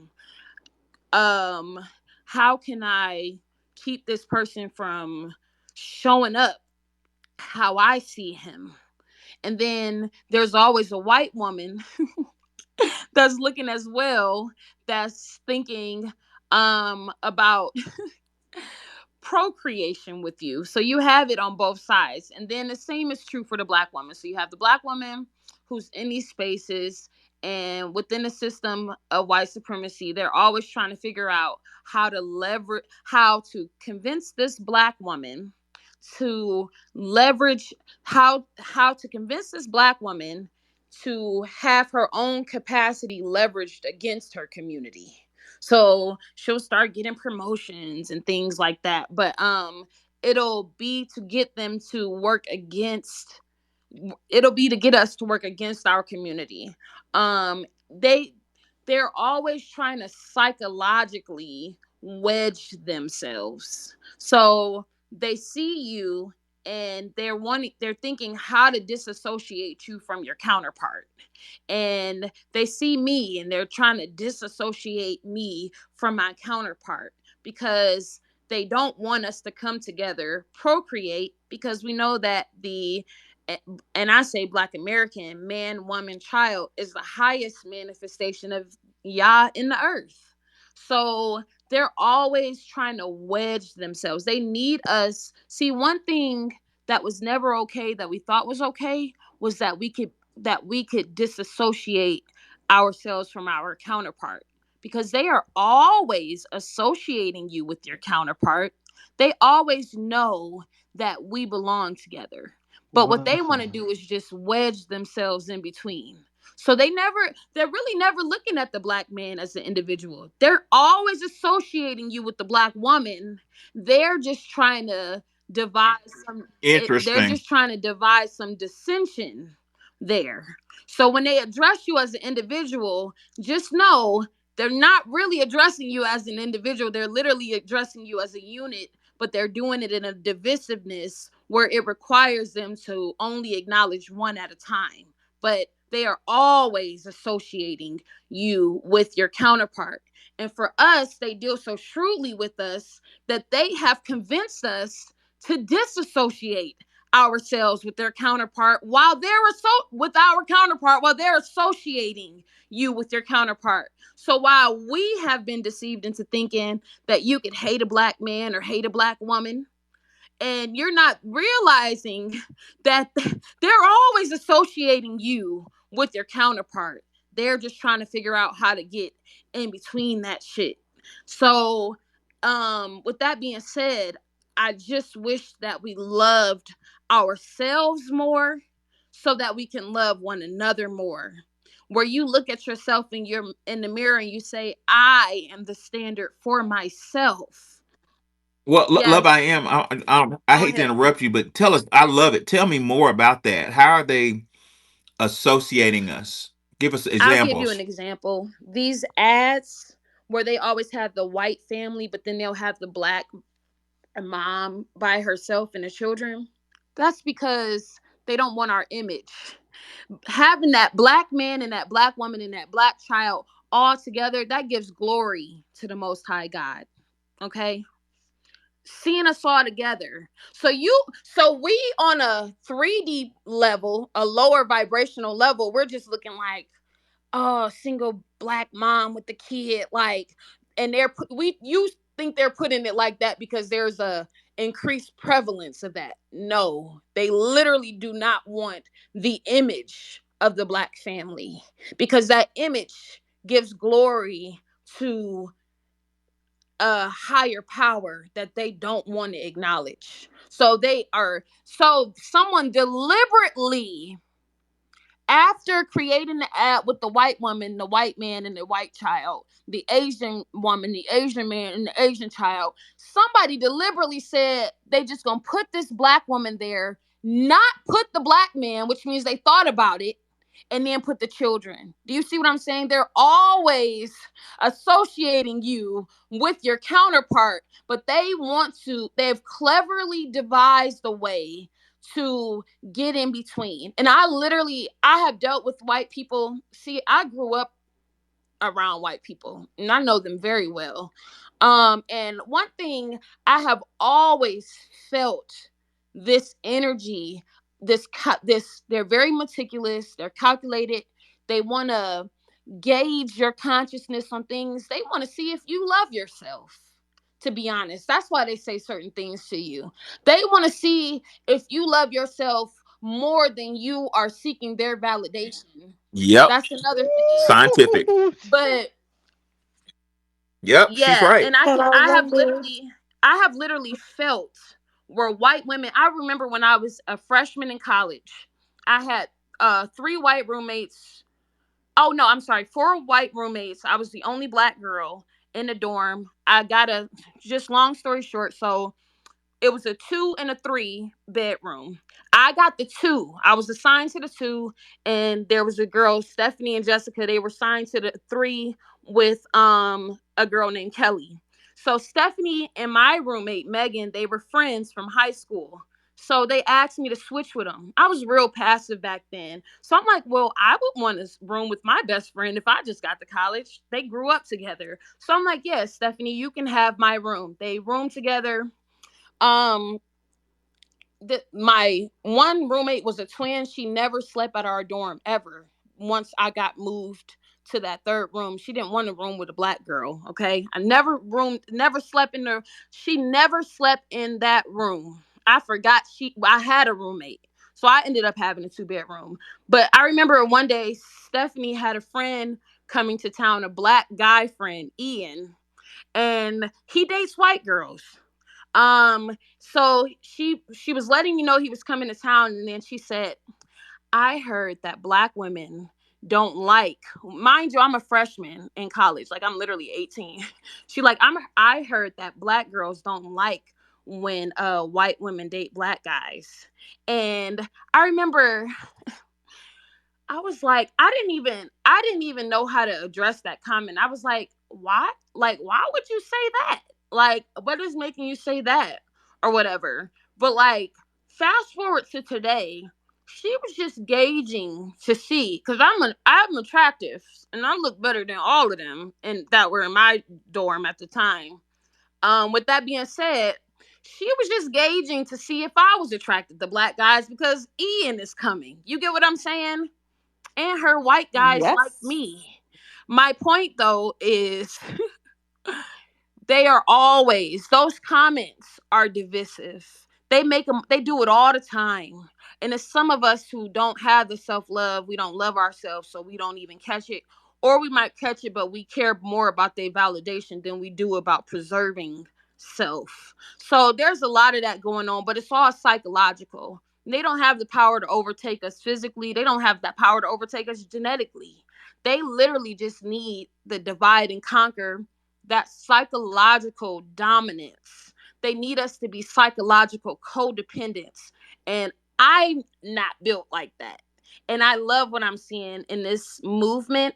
And I'm hoping that this movement will just restore some of that self-esteem, and that we can have a positive self-image. And I just said to my son today, I'm like, look at yourself in the mirror. And I just broke down his face. I'm like, look at your cheekbones, that copper colored skin. Uh and I'm just telling him, like, when you look in the mirror, you make sure that you love what you see. And yeah, Preach. so yeah, I think that this movement is positively restoring image for us. So but I do think we have a self-esteem issue, and I just pray that for preservation's sake that we just continue in this direction. And last thing I'll say, and I said it in my room too, there's an indigenous woman on the app. Her name is Miss Sheila, and she said that we are here to learn self-love.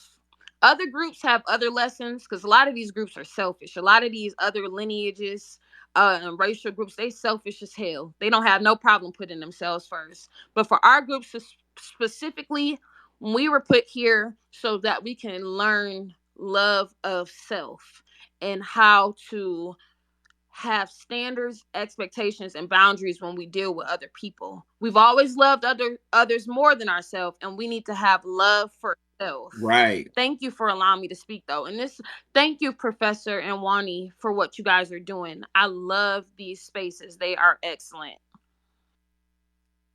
Oh, thank you for Thank dropping those jewels. That was you. beautiful. I wanted to top her off with Dr. Frances Cress Welding. She said, "Black children learn that black people do not respect each other, which also means black people do not and should not respect themselves. The children, in turn, will teach those of the following generations how to disrespect themselves and each other, thus how to remain oppressed." So when our children sees us, um, like for instance, Dr. Wilson talked about one of her patients. She said she had a patient who, like me, I had to hide the fact. I had to hide the fact that I like chocolate girls. I do. I like my wife is dark I honey thought you were brown, gonna say but I'm chocolate. I was like, I don't hide that. well. I I'm one of the remember. darker people in I my remember you family. said that. Yeah, most of my family be like having blue eyes and shit, like they bad. But we were poor, so it kind of fucked our head up. But anyway, you know, Dr. Welsing really brought it home. She said she had a patient that was like me, and his mom never said anything ugly about dark skinned girls. But his mom would walk outside and say, "Hey, you see that little girl?" She would point at the little mixed girl, the light skinned girl with pigtails, and say, "You see her? Isn't she one with freckles? Isn't she pretty?" And she said, when the chocolate girl would walk past, his mother would say nothing. That's teaching self hate. We need to be aware of these little bitty tactics we have of teaching self hate. Like when when I go to one more fucking baby shower and I hear the old lady say, "Look at his ears." Why the fuck are you looking at his ears? Who gives a fuck if he's chocolate? That shit's beautiful. What the fuck you talking about? You know what I'm saying? Dr. Wilson said in our classrooms we need to hang up the um jet black standards of beauty, some pretty chocolate sisters up in the classroom. So my point of bringing this up is a large part of our self hate comes from little bitty things we're doing around our kids towards each other, and kids pick up the message. And I would end this by saying the source of that self hate, according to Dr. Wilson, comes from that white image of Jesus, which needs to go. One of my favorite scholars, Dr. Amos Wilson, said, "If you walk into a church and you see a white image of Jesus, walk right back out because the pastor is lying to you." Our story, talk to us. Wait, I was gonna say something. Oh, I'm sorry. Go ahead, I Wanda. was just gonna say one of the best self-esteems that I've ever seen was my father. He went to an all-black school up until part of high school, and then he went to an all-black college. And his self-esteem was so good that he didn't have problems with white people. And that's why. That is the reason. And I had to learn the self-esteem because I went to school mixed up with everybody, all kinds of different people. And that harmed my self esteem to a degree. I had to learn, um, I had to fix issues that I had, where he just had it naturally. And when he interacted with anybody, they respected him because he respected himself. And that's really the bottom line.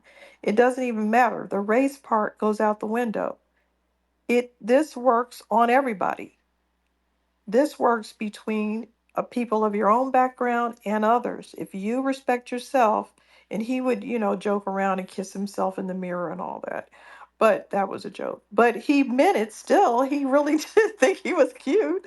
But the point is that that is valuable, and I never bring it up because I feel like we already know all that. We already had those lessons in the 60s and 70s to be proud of ourselves, but we literally need a booster shot because we just need more of it. We need a booster shot. We know how to do it. Hey Doc, can I say something on this? Because she just made me laugh. Is me and my boy who was my tutor in college, and he's been my best friend for 40 years. He's actually the one. I mean, I had self-esteem for football, but I was dumb as shit. I mean, we went to a McDonald's one time, and this is my freshman year. We pull up, and it says, "Ask for condiments at the window." And I turned to my boy Joy. This is how much I didn't know. I turned to my boy Joy. I go, "I love fucking college. They give out condiments at the window," and he's looking at me like, "What are you talking about?" I'm like, "I was thinking that condiments were condoms and shit." Okay, this is how stupid I was when I went to college, but the thing about the self esteem is, so all you need is a little bit of not a handout, but a hand up. My tutor, who's my best friend to this day, he taught me how to write, how to do certain things. My professor, who took time to talk to me and say, "This is how you take a test." I just needed a little help. That's all I did. I didn't want nothing from nobody. I just needed a little help. And the self esteem, even to this day, my wife just laughs at me because to this day, and my boy will do the same thing. His wife says the same thing about him. Is that I'll go look in the window and I'll be like, "Damn, I am fucking fine. I'm 6'5", 275. I'm fine, motherfucking big." But but the thing is I know it ain't. But my self esteem tells me, and believe me, my self esteem has got me a lot in life. My self esteem tells me, yes, that's how good I am. That's it.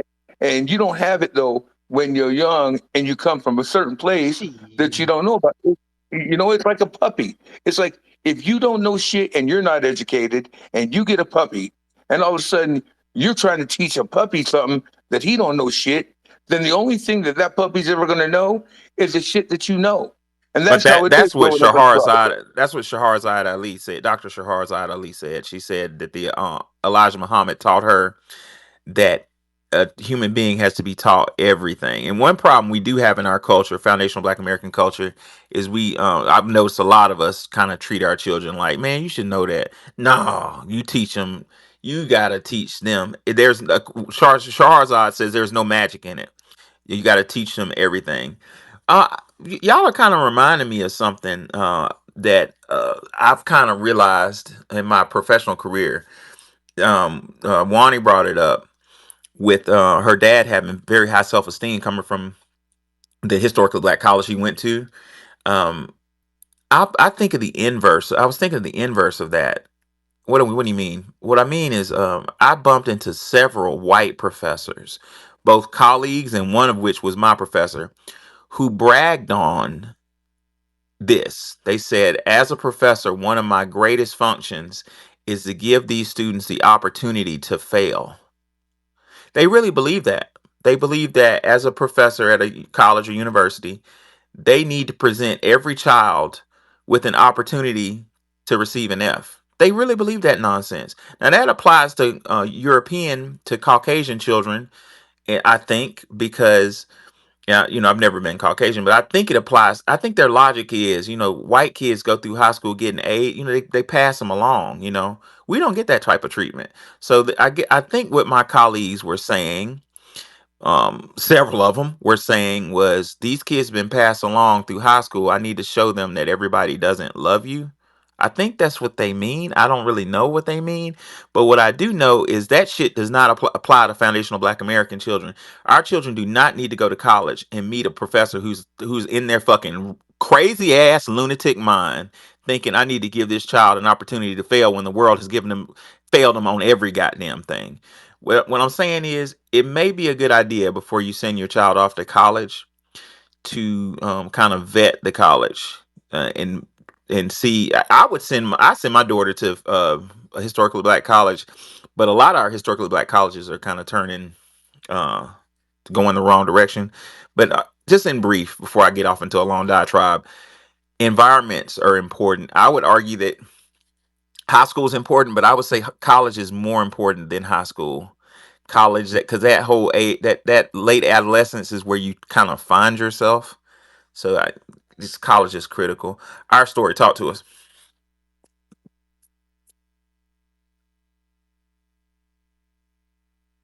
Hey, our story, can you hear me?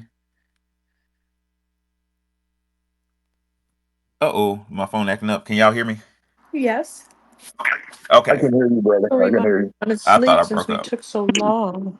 Yeah, we can hear you. Professor, you say you like She honey thinks brown? she is. She took her hand down. I'm sorry. Arthur? Every time Yeah, I do. I do. I like honey brown women. Go ahead, go. But I like them all. But honey brown is Yeah, my I thing. like big uh, backs. Man, stop trying to okay. get. Big Hey, If hold on, man. Hold on, man. if Stop you trying to get don't Professor stop, Go Carl ahead, up our here, story. man. I'm Goddamn. so Come sorry. on, man. You Every talk time to I me, try boy. to Goddamn. speak or something, my phone keeps acting up, and Go oh, ahead I and get I Professor have caught up, problems man. You know hearing he's the one of those people. Come professor. on, man. But I just wanted to chime in because I saw the name of the space, and I was just gonna sit back and listen, and then you know um Love I Am started speaking and saying some things that reminded just started hitting on all cylinders for me. And then you all were speaking on teaching. I haven't taught at the grade school level, but I have taught at the college level. But I've tutored at the grade school and middle school level. And I have to say, it doesn't take much to encourage our children to do well. You just have to introduce them to ideas and concepts that they're not used to hearing on a daily basis, because everybody has parents that work or they have to take care of the kids and whatnot. And that's where I guess, if you can, you step in and you help, in the best way possible, to be a mentor or a leader where that they can look up to. It's each one teach one is what comes to my mind. And I've always been like a type of encourager, if I can say that. I remember tutoring middle school kids for a church, and they were teaching them just how to do math using their calculators. And I was tutoring them in math. Math and science is my thing. And I was like, "What are you doing?" And they were like, "You're doing the calculations." And I'm like, "But you're using calculators." They were like, "Yeah." I said, "No, you will not. You will learn to do it the old school way." They were like, "We don't do this at school." I'm like, "You don't do this at school?" I mean, y'all, this was like basic math. I was in Oh, shock. they don't. They don't. Well, I was like, "Look, I'm not gonna have a bunch of dummies around me. You're gonna learn it old school, okay? You can do it their way at school, but when you come here, you're gonna use your brain. Your brain is your calculator when you're around me, because you may not have a calculator one day. You don't know what's gonna go on this earth. You need to know how to use your mind." And I would make them write poems. I would make them write like paragraphs on what they want to do with their life, their visions, and whatnot. And I would talk to them about economics, because the one thing there there's a lot of stuff you go through in high school, but there's one time when our biology teacher, for some reason, she invited a friend from her college, and she was in economics. And she, for some reason, they thought it was important for us to know how the household works. And we never, I mean, I never thought about it at all. I never thought about how money, flows in, flows out. My mother didn't, my father didn't discuss that with us. She broke down, she said, "Okay, what profession would you like to do?" She We put some professions on the board. She picked one. She said, "How much do you think they make a month?" She put that on the board. She said, "Okay, so do you want to live independently?" She asked all these different questions. And then she started breaking down our check, starting with taxes. You guys, after that day, our minds were blown. All we could think of is, I need a real profession. I can't play games. I can't play games out here. After I had that lesson at school, that's the lesson I took with me, because this lady, our teacher, she did not have to invite her friend to our class. And from that day forward, all I could think is, why don't they teach us things like that we can use in real life that affects our choices? Because we're sitting here thinking, and somebody said before, only so many people become basketball players. She went over things like that. It just really made us think, like, everybody can't be a football star. Everybody can't play professional baseball or basketball and whatnot. You got to have a B plan. That's a dream plan. You got to have a B plan just in case that doesn't work out. And a lot of people started thinking about business at that point. And you don't think about these things until somebody brings it to you and puts it in your face. And I think it's unfortunate because, we talked about the different environments. Like in certain neighborhoods, you're exposed to certain things because you have access to all these things. And in other neighborhoods, you don't. I know, like I grew up in the metropolitan city, Jackson. Okay, well, just across the county line, they're teaching economics. They're teaching things like this in their high school for their majority white students. Jackson, Mississippi. Jackson, Mississippi. You said Yeah, Jackson. Jackson, Mississippi or Mississippi. Jackson, Tennessee? Okay, I'm sorry for Yeah. interrupting. I just wanted to clarify. Go ahead. So just across the county line in Ridgeland, they're teaching economics in their high school. Their kids are preparing for a different type of future with a different type of mindset and gathering different skills to be prepared. So what I'm saying is what I learned, I brought to people I tutored, whether it was at the collegiate level or the middle school level or the grade school level. And, I feel pretty good about that because I would come across these people in life, and as I got older, and they would come to me like, Miss So-and-so, that's you. And you'd be like, what? Who are you? And they were like, you don't remember me? I was in blah, blah, blah. I've been so many places. They had to tell me. And then I asked them how they were doing. And they will always be on track doing something productive, like going to a community college, getting a trade in college, getting an MBA. I was like, heck yeah, that makes me feel good, that you have this type of impact on their lives just because you took the time to speak to them about something that really, a lot of grown-ups probably wouldn't. But it only took that one session or those couple of sessions and that bit of information. Because like somebody else said, you give us a little and we'll do a lot. That is a fact. That is just plain factual. You just give us a moment. We can grasp that information. We can take it in because somebody took the time to share that information that they didn't have to share. And they shared their time that they didn't have to give. But it meant so much to them that they took it with them and it lasted a lifetime. It affected the way they thought and the things that they chose to do and lead their lives. I mean, because I would fuss at these kids. For this one church I tutored for, I would fuss at them. It was this one young man. I think his father was in jail for killing somebody, and his aunt was raising him, and she was very concerned, so she put him in the program because she didn't want him to veer off like his father. And he would wear his pants. This was the time where they were wearing their pants real low, and they were wearing these really long shirts that really looked like sundresses, that they used to wear. What the 2002. hell kind of What, 2002? Yeah, it was like that Yeah, time. They were. the sundresses? Cameron Dipset era. Hold on. It was so horrible. They looked like literal sundresses we You used to lost wear me when I at the was little. sundresses. Yes. And I told him one day, I said, we were just talking and they would tell about things that were happening. We would just tell them, look, don't do that. The behavior is gonna, we would tell them the bad things it would lead to. And I said, you know what? I don't know why you're talking Lord. all this big talk. You're wearing a shirt that looks like a sundress. And Wow. he freaked out. He was like, I heard something. I remember something like that when I was in high school. One of my teachers told a brother, said, "Man, why don't you got on a blouse or something?" Yeah, but I never got with it. Those big ass t-shirts. Well, I didn't get with it. I missed that trend.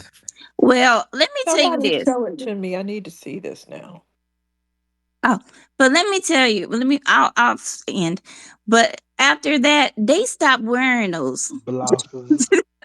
They stopped wearing them all together because Church they were versus like, black. Oh "Oh, you no, see," I and seen I this. told them because they Somebody did. took a picture. You can't get out of it now. No, no, no, no. Because this was Blackberry time. But I told him, I said, look, you're wearing sundresses and you're wearing your pants beneath your britch, your boxers. You do know what that symbolizes, right? And they didn't know. And just in case some people in up space don't know, we actually had prisoners come to our school and talk to us, and they told us that's a welcoming symbol in prison. So I explained that to them. They were like, "What?" They didn't know. I'm telling you, it was Oh so many Lord, there's boys no wearing treatment, belts bro. and normal shirts after that. But it's like they didn't They had that know. stuff hyped up to their Serious. tits at that point. They really didn't know. It And I means really what? understand they didn't know. Like you didn't know. But I mean, it's like that little bit of information, that little bit of time is just a wonderful thing to impart to people and just daily encouragement to people. I'm not trying to say what Love I Am. She said some good stuff about, the majority society. They'll put you on the spot to basically psychoanalyze you and get your opinion. It's like we become the leaders of the entire black race, and and they expect us to know all and say all for all black people in America. I had that happen to me one time, and it was AmeriCorps. I was doing AmeriCorps, and I had to stay in Georgia Factual at the. statement. Oh, and I had to stay at the Peach Tree. This I forgot it was a beautiful hotel. Anyway, I got paired up with a lady from Kentucky, I think she was, and I'll never forget because she asked me, so what do you think about gun ownership? And I was like, I mean, it was really out the blue. And I was like, oh, she thinks I'm the speaker for all black people. So, I was like, well, I'm from Mississippi and we believe in our gun rights. So I don't have a problem with it. She was like, okay. And then later on, I heard her talking to her husband on the phone, and she thought she was speaking in code. Now knew everything she was talking about. So basically, he was asking her, "Am I black? Was I okay?" And all this other stuff. But I just added that in. I'm sorry, I just veered off. Let me get off here before I start rambling. Thank you. No, it's all Who good. is that speaking, y'all? If you don't mind, I'm sorry to come off mic like this. I just can't. Our story. I want to follow her. Yeah, she has good Hey, stuff. Wani, I just sent the photo to you of what she was talking about, Thank and I you. just want to read the room one time real quick. Ain't that If you spirit indeed life? if yeah, if you're a big bag, can you raise your hand real quick, please? I'm Will just you trying to stop see flirting something. on the stage again? No, I'm fucking with y'all. A big back Japanese woman. I know. You like them big backs? He wants that white girl with those booty shorts on, a Japanese woman looking for some sperm donors and a big back. That's I all. know all of his types. Man, it can be a big bag. You hefty, hefty, hefty. Lord have mercy. They don't act like y'all didn't get drunk in college and woke up with a big bag. I No, didn't. no, Yo, Professor, hook Lizzo, him up with the paper. Lizzo is on a real slim down right now. Have y'all seen that? Nope.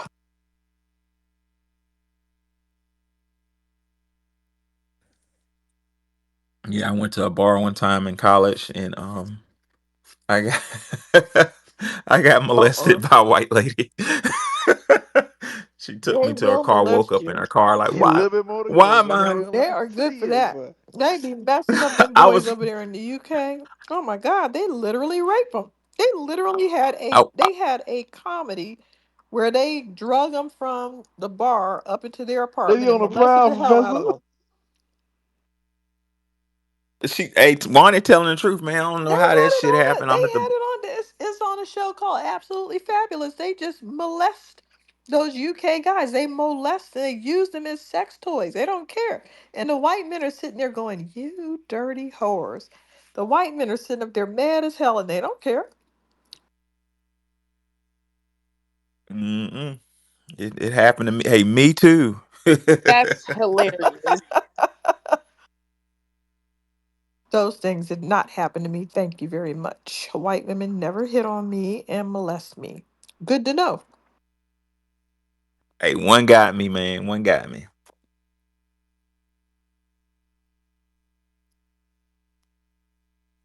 Hey, never go to the bar by yourself. I went with some friends and they left me. She came up and started talking to me, and they were like, "All right, I'll see you later, Al." And they walked away. Next thing I knew, I woke up in a Honda Civic. I'm like, "What the fuck? Where the What fuck the am I?" hell?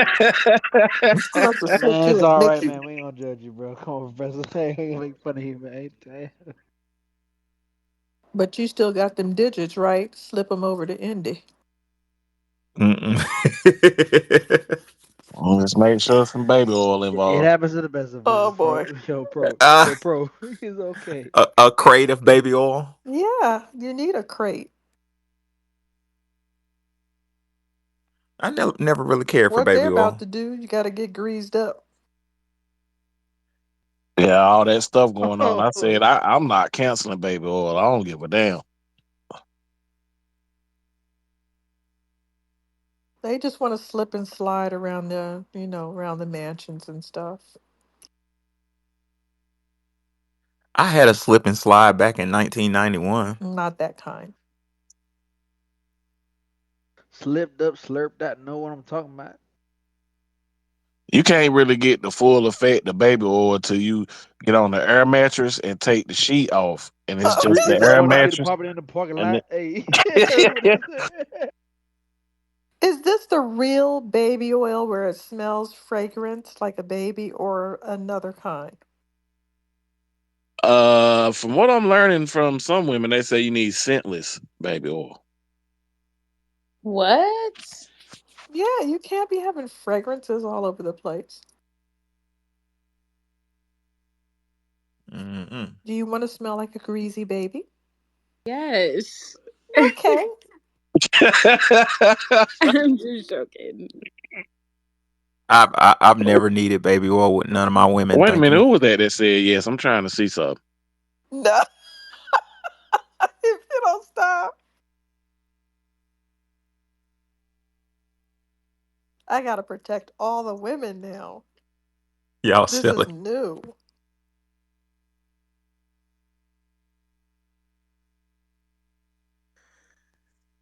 All right, Midwest, what you got?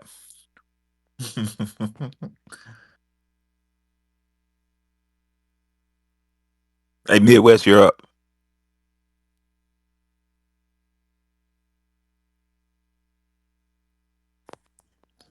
I don't think he can hear me. Midwest, can you hear me? Shit, did I go out? Can y'all hear me? Yes. Okay, I don't think Midwest can hear me. Yeah, I can hear you. Go ahead, bro. I didn't raise my hand, but Oh, I thought you Wow. I did. My didn't. But bad. hey, This you episode. hey, did you all ever see the first Transport movie with Jason Statham? The very No. first one. I missed that Is one. that an action film? Yeah, it's the action film. I don't like action movies. Oh, Okay, but what okay, about but that I one? mean, okay. Besides I'm doing that, it again. I'm doing it again. yeah, you might like the first one, but like in the movie, he's about to fight a bunch of guys, and he's like in a mechanic shop. So he puts a bunch of oil over his body so they can't really grab him, and he's fighting them like that. And then some gay guys say that's a real sexual innuendo. So I'm thinking about the baby oil on that. You gotta look at the fight scene. You look at Transporter One car oil fight scene, and you'll see what I'm talking about. Wait, are you saying they stuck Mm-mm. it in the movie, a sexual innuendo? It Yeah, it's like gay guys would talk about it. Like I yeah, used to work in like sodomites are Chanel and make stuff, and they say that. sodomites are in the film industry, and I noticed that a lot of the Y'all scripts. must be like y'all never fuck around and had to use Vaseline and baby oil. 'Cause y'all was do that shit. Goddamn. Oh my God. Hey, Hey, I ain't never needed it, bro. y'all Go niggas ain't ahead, never love been I am. ashy. Hold on.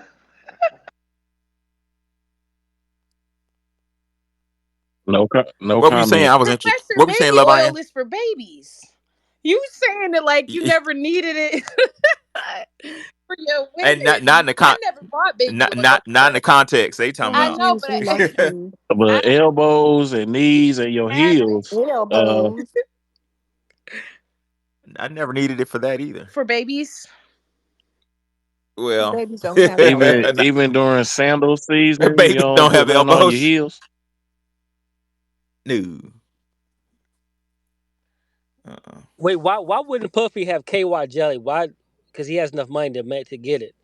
Why would he have baby oil? That's what I I never think that understood. they might I would rather not think about they that. want to grease themselves up and get on a slip and slide. That's what I heard. Oh I wow. lied.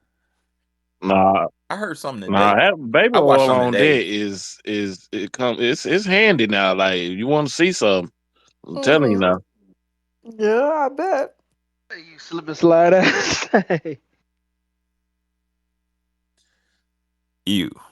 Um, did y'all? Am I tripping, or did they have a news thing on today about them finding tunnels up under Diddy's house? Is that a thing, Does or was everybody that have tunnels under stuff now? Yeah, a what the lot of hell? those mansions have those tunnel or underground Bunkers.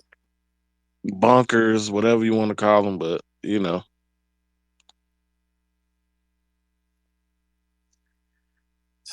What type of world are we living in? Remember they found that dungeon in that guy's house? And he had two Yeah, children in there and The they were deep dead. dark caverns. Come on, man. You know what time it is, huh? Boss, huh? we living in some strange times, my friend. I mean, sometimes you might want to have some shit going on in a dungeon. You feel me? Like, Say, okay, Dungeons and Dragons. Say, man. He's Huh? gonna take his big back down there. I'm not interested in dungeons. That comment was just as outlandish. Never mind. Let me shut up. You know what? I'm gonna leave that alone. Someone's having slave play fantasies over here. That's what it sounds like. it's just funny. Like when they start talking about when they keep using the word freak off and shit like that. I just start laughing because I'm like,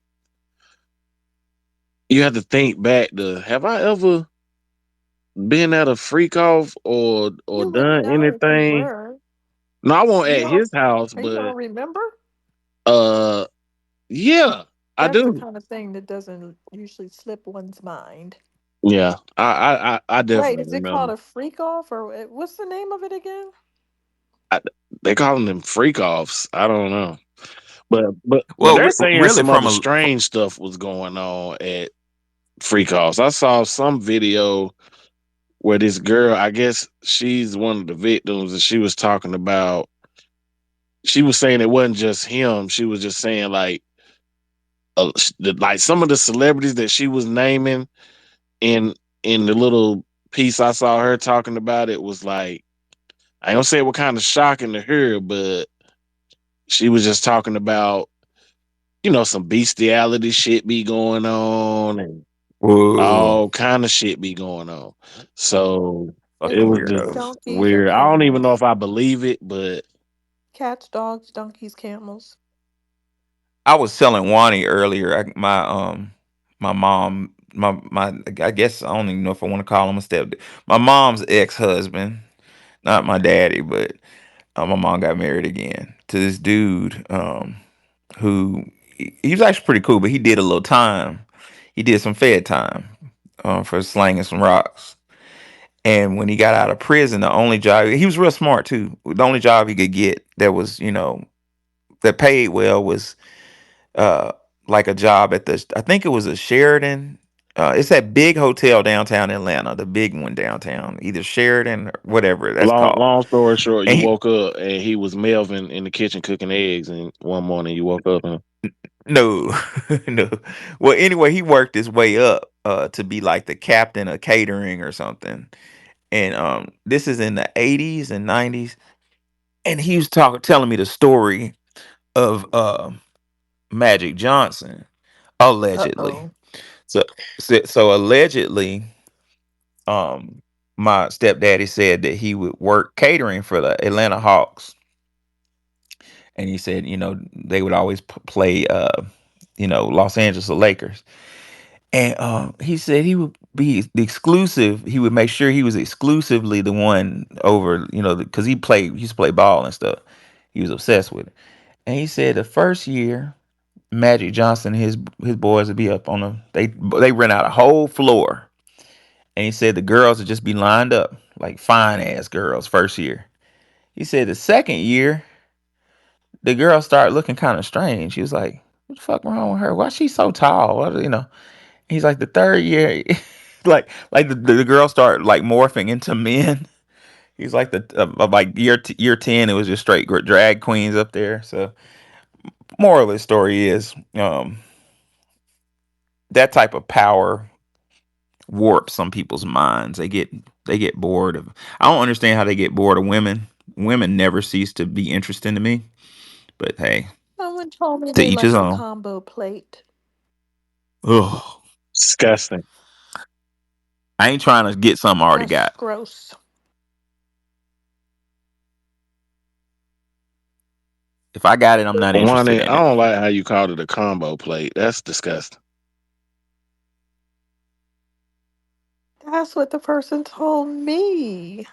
See, now when I order the fish and shrimp Oh tomorrow, Lord, I I'm messed gonna up all be your You're gonna be meals. thinking about it. like, Lord, it's a damn combo plate. No, it's more like surf and beach combo, the steak Oh and the boy.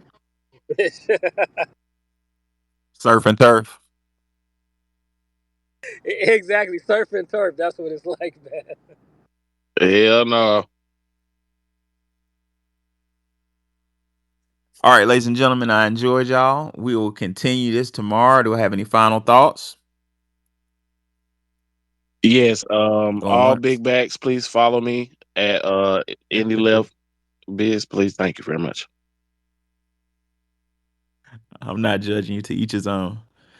All right, ladies and gentlemen, I learned a lot. I enjoyed y'all. And I'll see y'all same